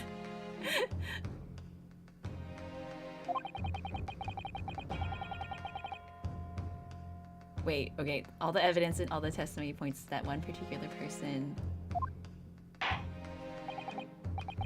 counsel, I must demand that you substantiate this conjecture.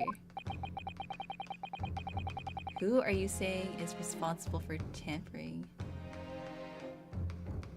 Wait. I haven't been paying attention. What?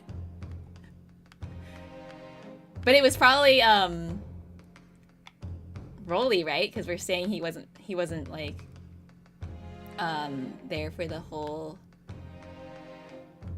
crime scene.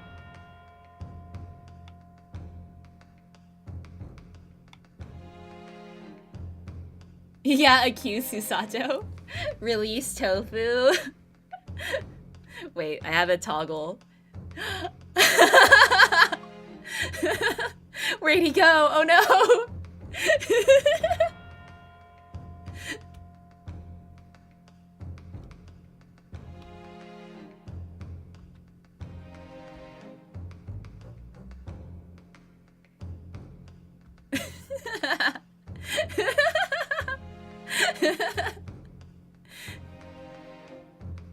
Yeah, he back now.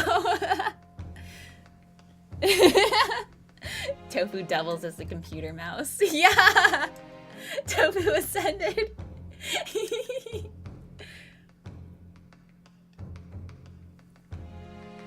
Yeah, he can teleport. I mean, Tofu's a ghost too. He can turn invisible.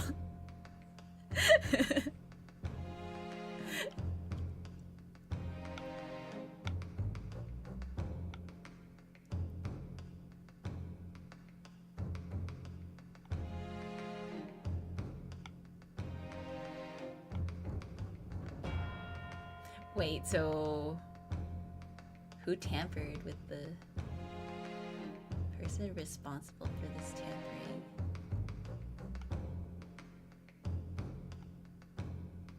I guess it's Rolly. It's either Rolly or Gerda. But Rolly was there. Or it was the victim.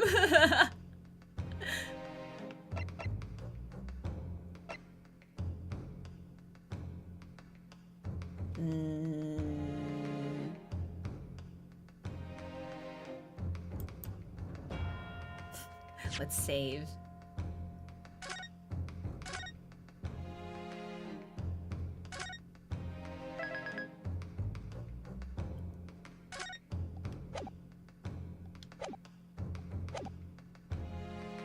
Okay. Rolly. Obviously, there's only one person it could have been. Yeah, victim was a bit busy being unconscious. I mean, we don't know that. We weren't there. Constable Rolly beat, it was you! What? A policeman? A member of Scotland Yard? What nonsense! Why would my Rolly do something like that? There's no one There's no one straighter than my husband.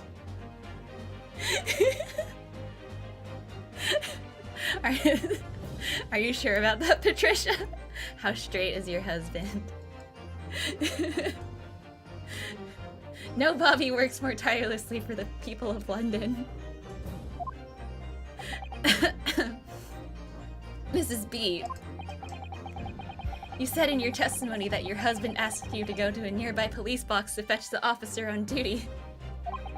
The 15 minutes that you were absent from the scene is the only opportunity anyone had to tamper with it. You're making it up. It's all nonsense. It's all lies. Yeah, he gay. He had to vent his frustration on someone. Rolly is probably the only straight male in the Ace Attorney franchise. That's so true, Toki. So straight he makes lions look curvy. How straight are you? A BuzzFeed quiz. That's probably a BuzzFeed quiz, honestly. What about that Japanese man with the whiskers? I bet it was him. He did it. Igiari. If that was true, Constable Beat would have seen him do it.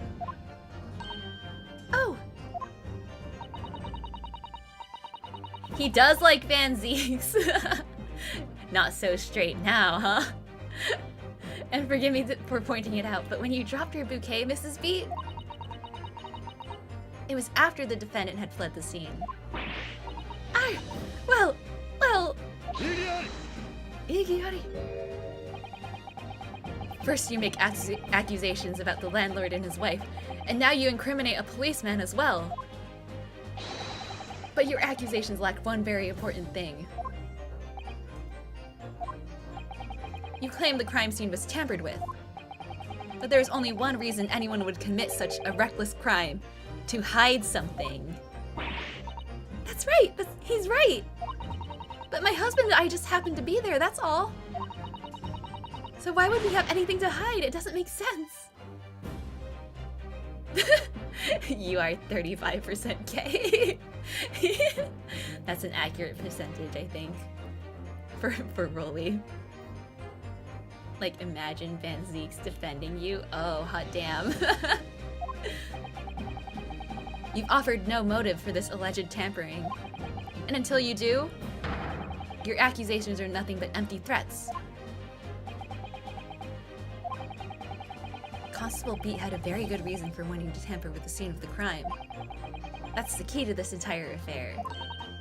Mr. Naruhodo, have you managed to solve this mystery? Counsel, you have made a very serious accusation against a London police officer.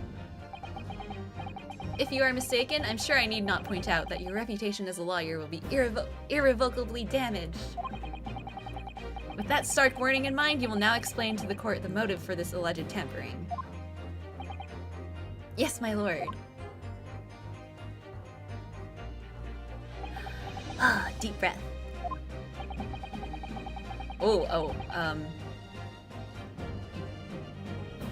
Constable Beat's motive for tampering with the crime scene was to hide...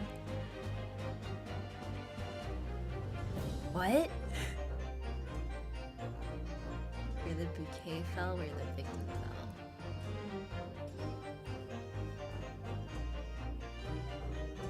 Where the victim fell?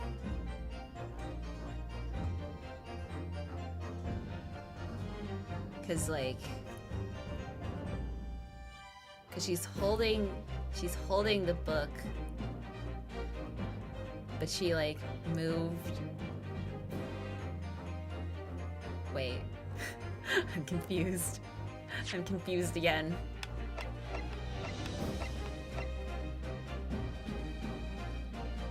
My reputation was already damaged before I got here. It can only get better from here. Yeah, where the bouquet fell? But...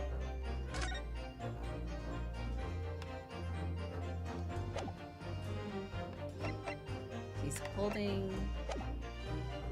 Yeah, save. Good idea. Let's do that.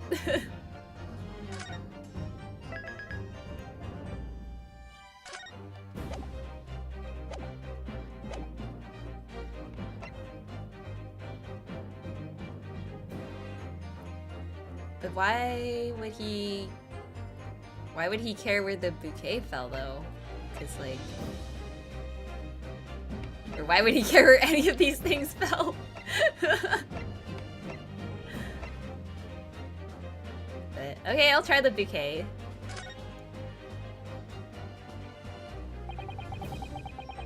Where the bouquet fell to the ground. That's what he had to cover up at all costs. And why exactly? Oh, well, of course the reason is,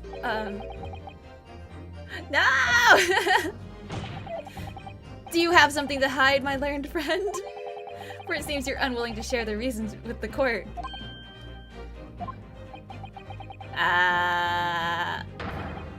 Could it be perhaps that no reason exists? I was wrong! Oh no! He didn't even try to hide his displeasure.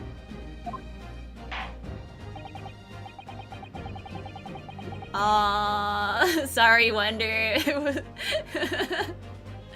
Yeah, only one of these things changes the situation if it were in a different location. So it's the body.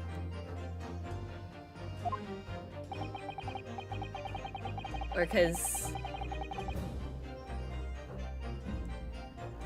she's holding... Because the book was supposed to fall out the window closer to the building, but she's holding it, so the body had to have moved.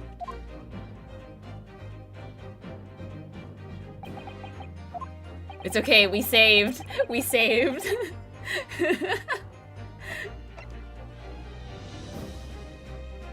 Where the victim fell, because she was holding the book, but the book fell somewhere else. But then I think it's the victim. Let's just I saved, it's okay, let's just do it. Where the victim fell to the is this right? Am I right? Is this right? Is it right? Where the victim fell? Yeah! Okay, this is right. You mean where she was attacked? What are you talking about? We told you at the very start, didn't we? On the pavement of Briar Road. We saw it happen, remember? Yeah, okay, yeah, because that's where she was, but then the rose was on the other side, and the book had to have fallen next to the window. That's certainly what everybody has been led to believe. But in fact, that isn't where the victim was stabbed at all. What? What? Yeah, we were right! I'm beginning to wonder where this tumultuous trial will end, Counsel. Me too! If that's your assertion, then the court is dying to know, my Nipponese friend. Where are you proposing that the crime actually took place that evening? Wait. Well, it's where the rose was, right? Canonically, the Naruhodo family never gets it right on the first try. Yeah, you're right. I'm just being faithful to the lore. Thank you. Toki gets it.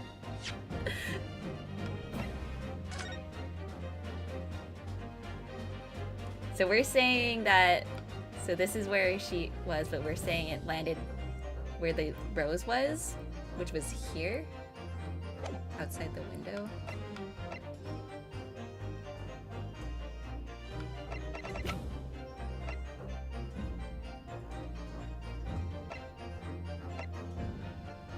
Unless we're saying she was stabbed, like, inside.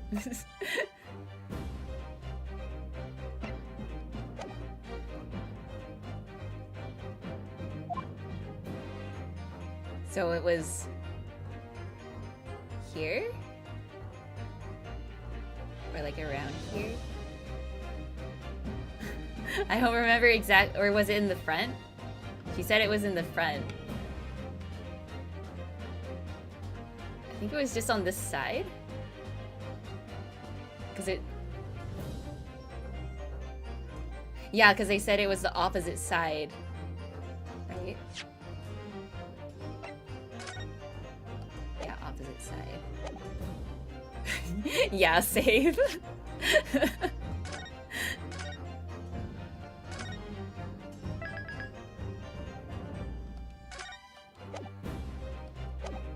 It's just the opposite side of the road, so okay. This is here. But that's yeah, okay, opposite side of the road. I don't understand.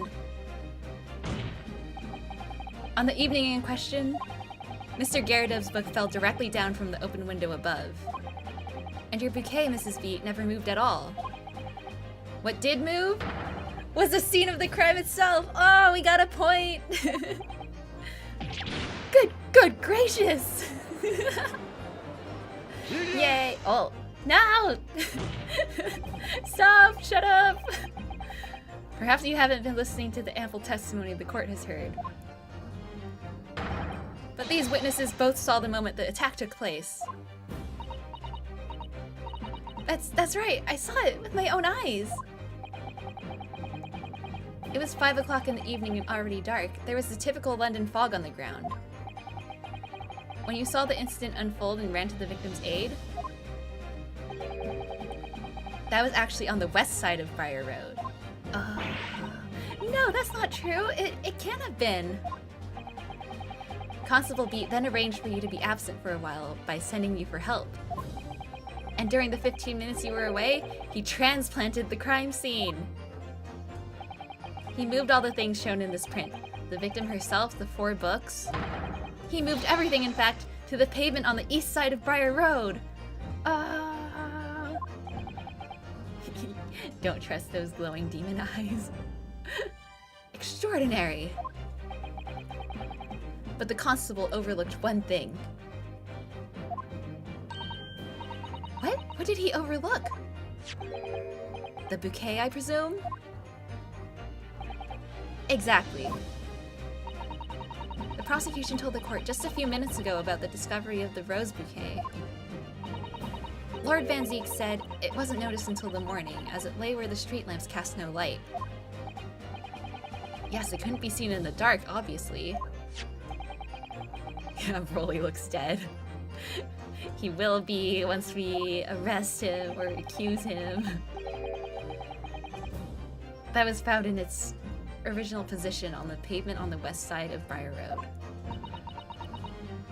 Yeah, he's not moving. And that is the defense's theory about what really happened that evening. How do you respond? Constable Broly Beat? Oh, he's gonna freak out. Oh? Well, I'm very sorry. I didn't mean to nod off again, but I haven't slept properly in a month. Did I miss anything important? Oh, Broly. It isn't true, is it? What that lawyer said is all lies, isn't it? I know it is, because you're the most upstanding, righteous man I know.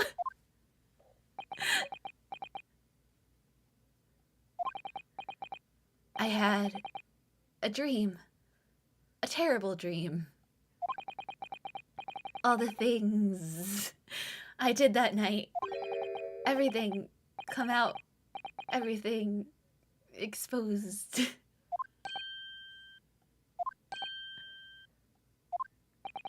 Only it seems it wasn't a dream at all. Good golly!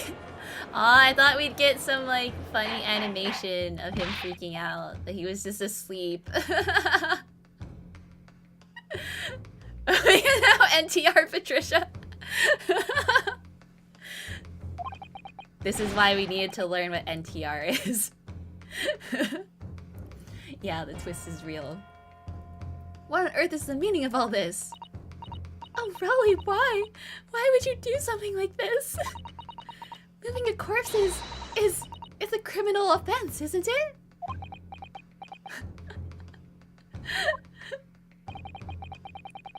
Wishing the victim dead should be one too. Yeah, Patricia is ours now. Constable, explain yourself. Why would you do this? As a respected member of Scotland Yard, your duty is to protect the good people of London Town. I can't say, sir. What? I really am ever so sorry about all this. For damaging the Yard's reputation. For everything.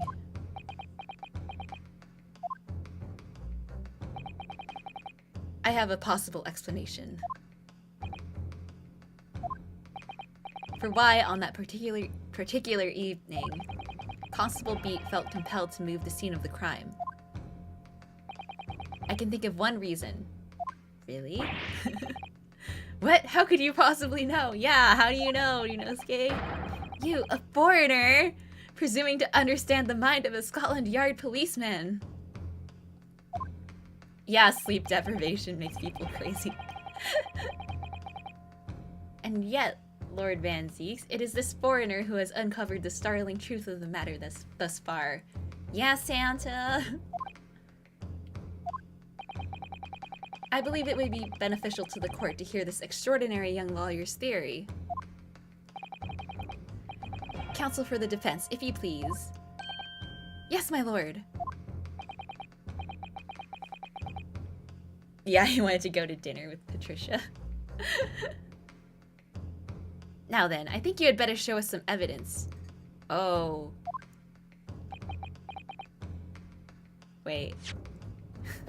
What evidence do I have? Oh, is it the card because he, like, wasn't doing his, Bobby duties?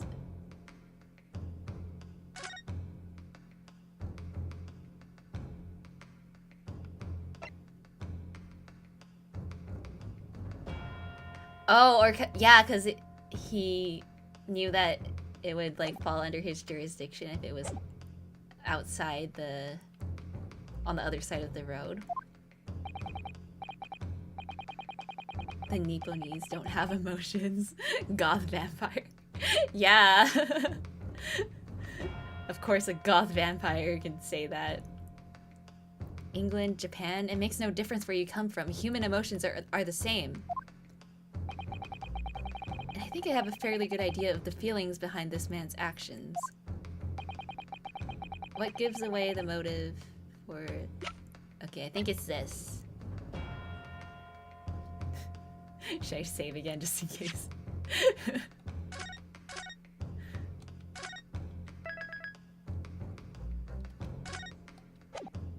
Yeah, you got a gold star from Santa. Thanks, Santa.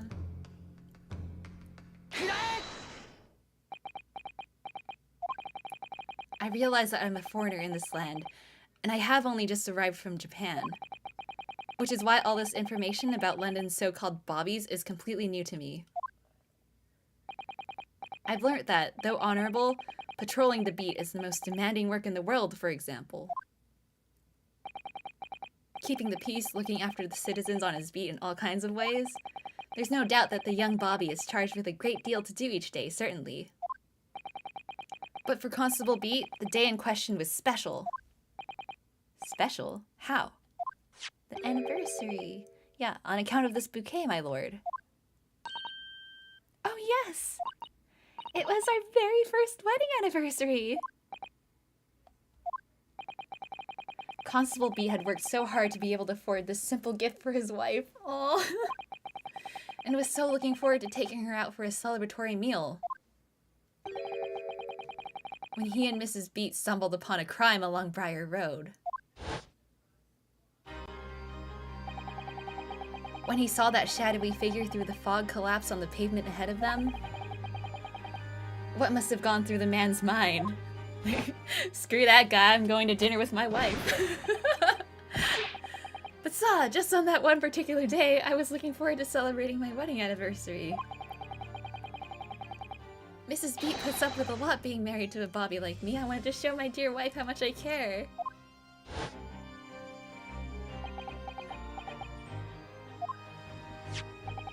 This is the warrant card that Constable Beat offered to lend to me earlier.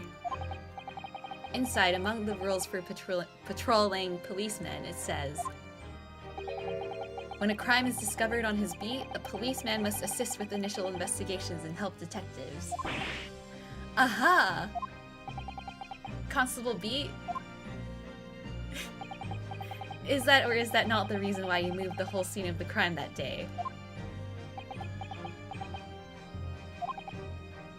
Yes. Yeah, bad Rolly. Everything you said, it's all right. So that's it. It was all to do with the boundary of your beat. Oh! Exactly.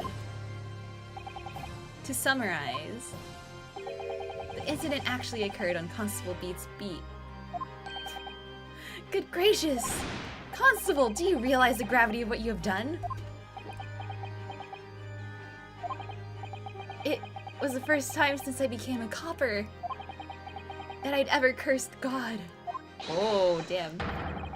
Stay close to me, Pat. The criminal could still be lurking somewhere. As we ran over to the scene, I had every intention of doing my duty as a police officer. We've got to report this to the station as quickly as possible. But then it dawned on me.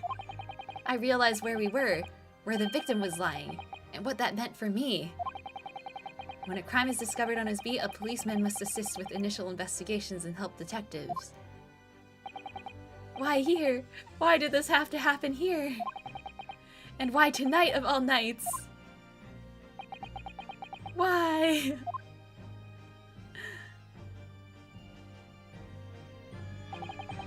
It's a copper's job to guard the scene of the crime, so I told Pet she'd have to go to the nearest police box and fetch whoever was on duty there.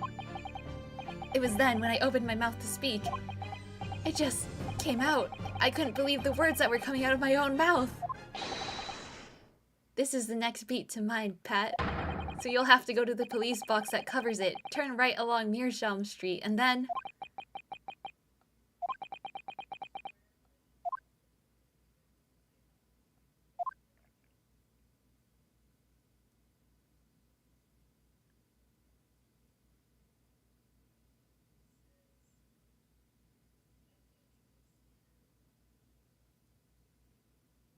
Dramatic silence. Sad story, yeah. They could have a spicy bedroom story when this is over. Yeah, I'm about to wreck this man's whole career. Yeah, Rolly really did an oopsie. The poor boy just wanted the night off. Oh no! Oh no! I actually feel bad for him. Oh, he's crying. He is like Zenitsu, he's crying. I'm sorry. I'm so sorry. Aww. Shirking police duties to spend time with your wife. You're sentenced to watch your wife, please. The entire Scotland Yard. What? No!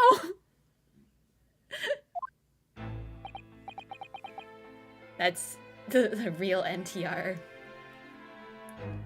I just wanted... just that one night to take my Patricia out for dinner.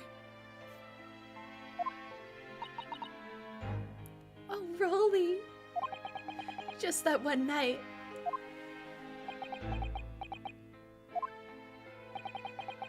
You knew that if the incident was on your beat, your evening of celebration would be ruined. And so you decided to move the entire crime scene outside your jurisdiction. Yeah, that's something Japanese salarymen and British coppers have in common. Dojin NTR plot right there. Just across the street to the east pavement of Briar Road, which falls under the neighboring beat's care. You see, I thought... Well, I was sure the victim was dead, you see. I beg your pardon? Oh, of course he did. Otherwise my Rolly would never have left the poor woman on the freezing cold pavement. I see your meaning now. But God got me back for my sins, didn't he? That's why I missed the rose I bought for Pat. Oh no, Rolly! That was all my fault. I should never have dropped it in such a dark place. I'm so sorry, Rolly.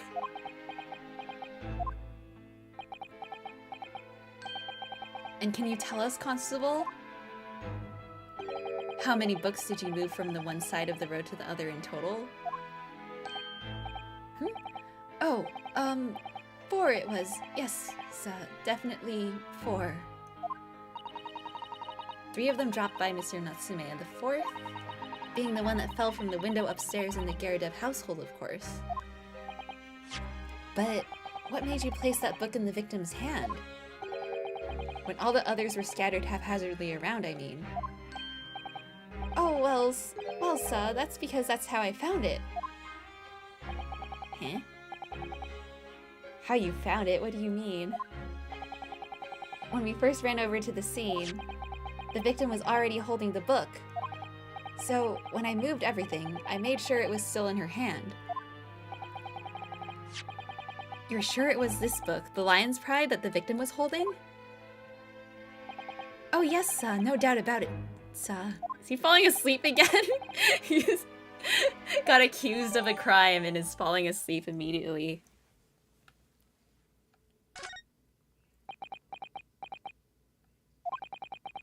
I thought it was an open and shut case at the time, you see. There were only the two people at the scene, and Pat and me both saw it happen. However, which way you looked at it, it had to be the fellow who ran off who'd done it, I thought. I couldn't see the harm, really. I didn't think moving it all over the road would make a jot of difference. I suppose this is it for me now. I've had it. My lord. Yes, Lord Van Zieks? I believe that concludes the cross-examination of the witnesses.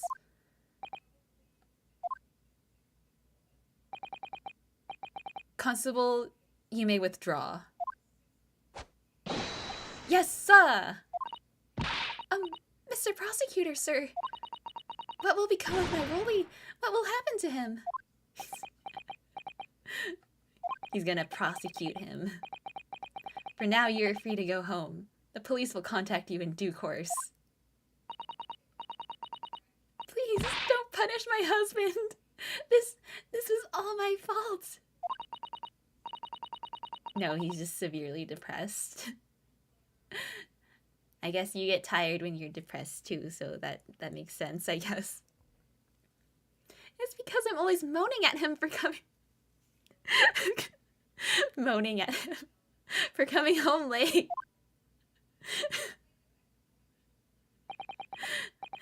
Leave it now, Pat. Let's go home. I'm tired. Yeah, he's tired.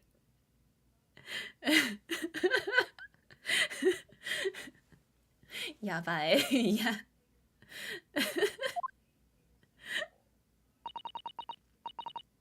All right then, my love. One last thing, Constable. Sir, let this be a lesson to you. In a criminal investigation, every detail matters, however insignificant it may seem to you.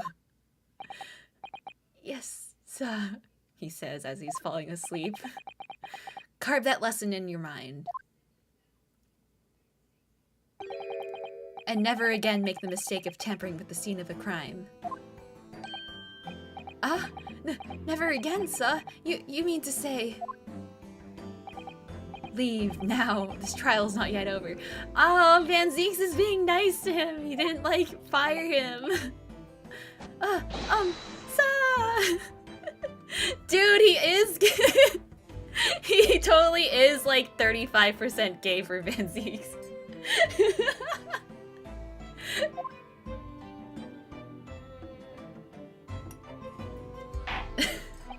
This is canon now.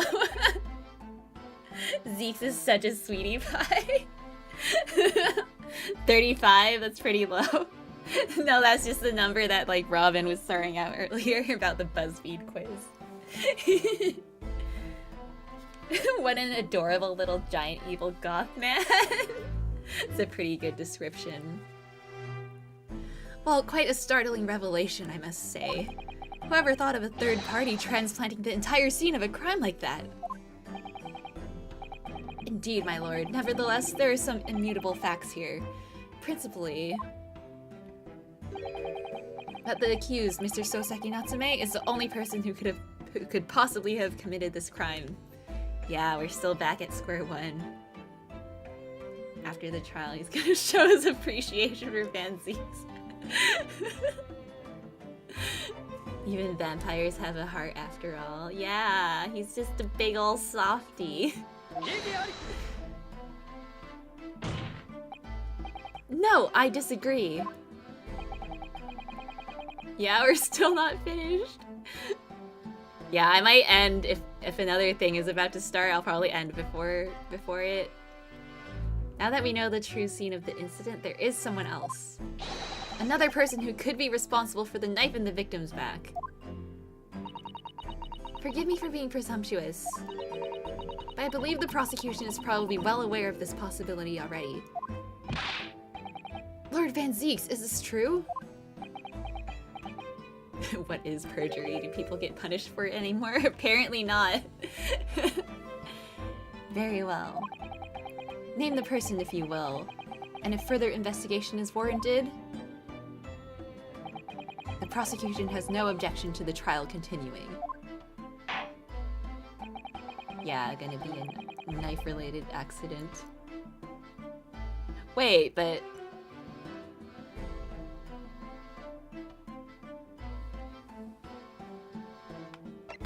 Who...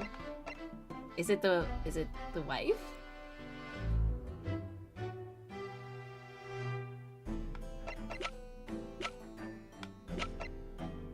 Or it was Patricia? No. Yeah, the wife. I guess it could have been the husband too.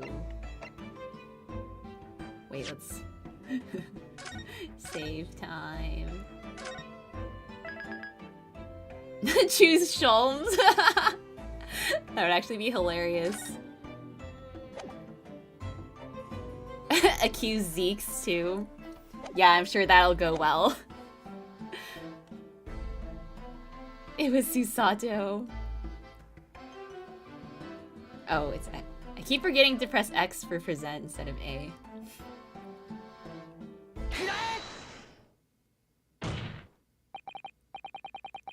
The defense would once again like to request the cross-examination of a new witness, my lord. Once again? My assistant made the same request earlier. Yeah, like 2 hours ago. In order to finally reveal the truth about this case. It's imperative that we cross-examine juror number 4, Mrs. Joan Garadeb. Me? Me? Oh, dearie me!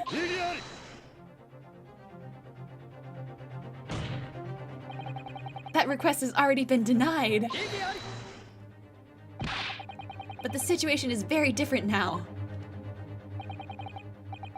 Mrs. Garadeb, answer me this. What do you want now, you little toad? Yeah, sorry, my lord, I got distracted thinking about NTR. At the time of the incident, you were engaged in a violent argument with your husband, Mr. John Garadeb. In the course of the argument, a minor house fire was ignited. And to clear the smoke from the room, your husband opened a window that looks out over Briar Road.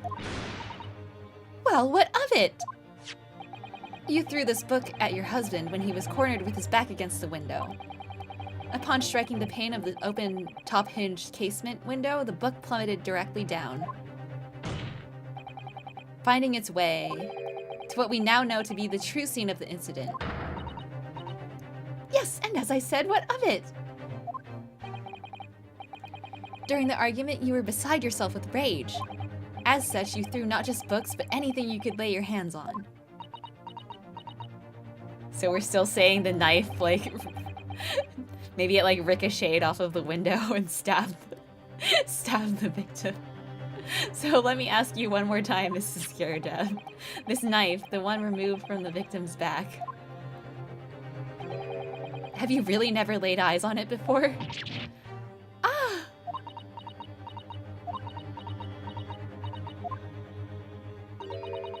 I don't recall it. Seriously? Yeah, Joe, you'll be vindicated. Yeah, you're an out-of-water blobfish. She is a blobfish. Am I supposed to remember everything I picked up and threw at my husband? And anyway, the man over there and all that regalia said members of the jury needn't testify, didn't he? Conveniently, yes.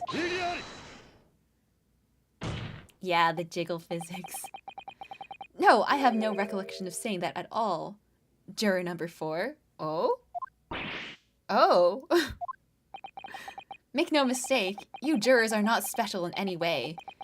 You are not immune to the judicial process. The jiggle in wrong place. If you know something about this knife, madam, let the truth come out. Bro, Van Zeke's actually helping us. But that's just a common or garden knife. It could have come from anywhere. We have several like that at home. If one went missing, how would you expect me to know?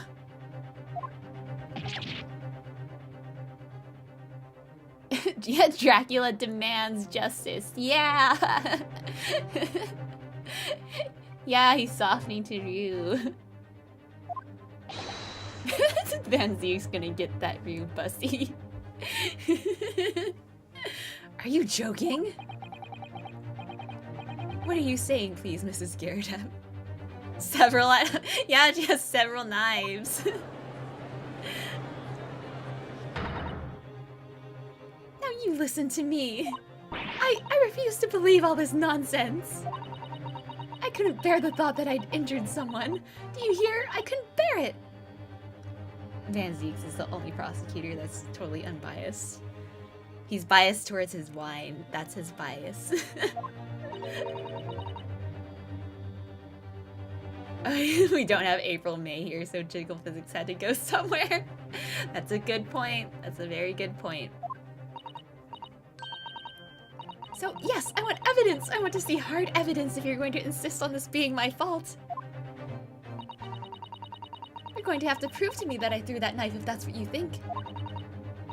Come along now, chop chop, do your worst. Well, Mr. Naruhodo? If I had evidence like that, believe me, I would have thrown it at her already. Then take the stand, juror. Oh! The prosecution does not object to the defense's request to cross-examine this woman. Thank you, Lord Van Zeeks. Yeah, thanks. He's our new bae. Thanks, bae. I'm going to have to testify? Juror number 4. As I'm sure you will appreciate, having observed it with your own eyes today, witness testimony can lead to the most extraordinary truths being unearthed. Truths of which the witnesses themselves may not even have been aware. Oh, dearie me! So I demand your full and unadulterated testimony, Mrs. Garadeb. And mark my words, in this court of law today, we shall extract the truth. Do you concur, counsels? Certainly, my lord. Oh, that's what I'm hoping for, my lord.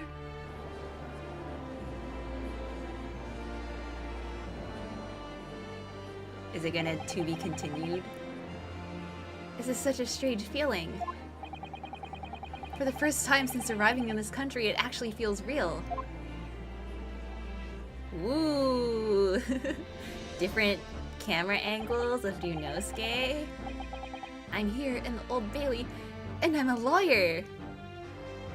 Oh, I never noticed he has that little, like, design on his back. That's cute.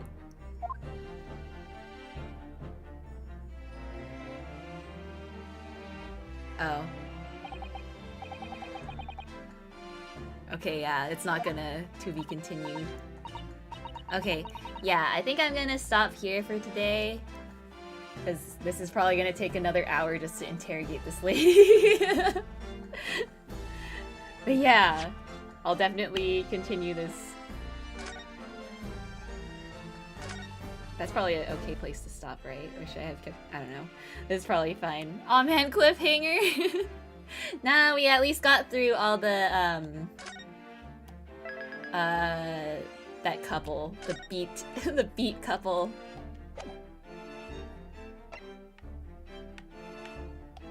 Wait, go back to the title. Oh, wait. At least do this. Okay, yeah, double save, why not? Yay!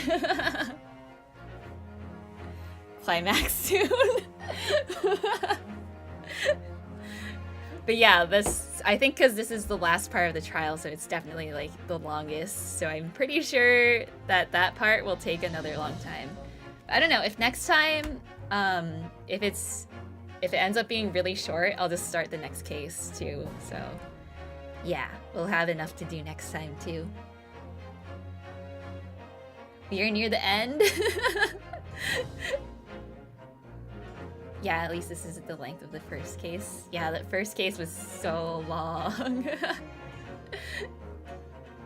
Imagine this part lasts for like 5 minutes.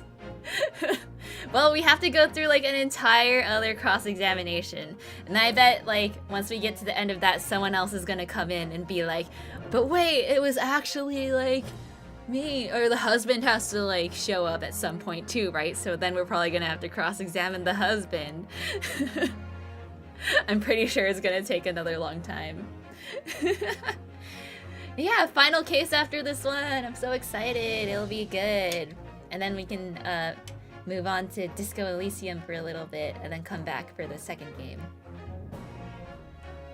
Yeah, it's not that long, but it's not that short. Yeah, it's just your average Ace Attorney length. Ace Attorney is always long. There's a lot of dialogue to get through, but it's really fun. I love reading all the dialogue. Yeah, let's see, Ayana.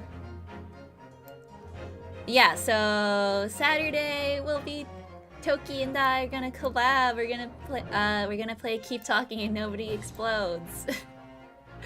I'm sure we'll be talking, but I don't know about the not exploding part.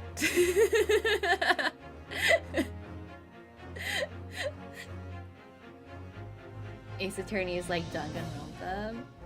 Yeah, basically a more elaborate visual novel. Yeah, it basically is a visual novel. It's just reading dialogue and like, but with more choices. And there's no multiple endings, I guess. Yeah. It's fun. You're never invested in this before. I'm glad. It seems like, because like Da was saying, it got him back into Ace Attorney too. Like, yes! Everyone play Ace Attorney now. Yeah, VN, but with actual gameplay. Yeah, I have played Ghost Trick! Yeah, back in the day when I had my DS and stuff. Ghost Trick is such a good game. Perfect game for us ghosts. Yeah, thanks for stream. It was intense. Very intense court case.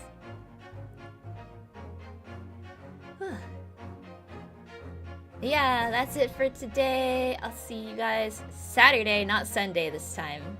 And I'll probably skip Sunday stream again and then post schedule for next week on Monday, I guess.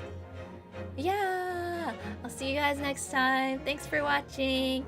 Otsuyana. Bye bye. Bye.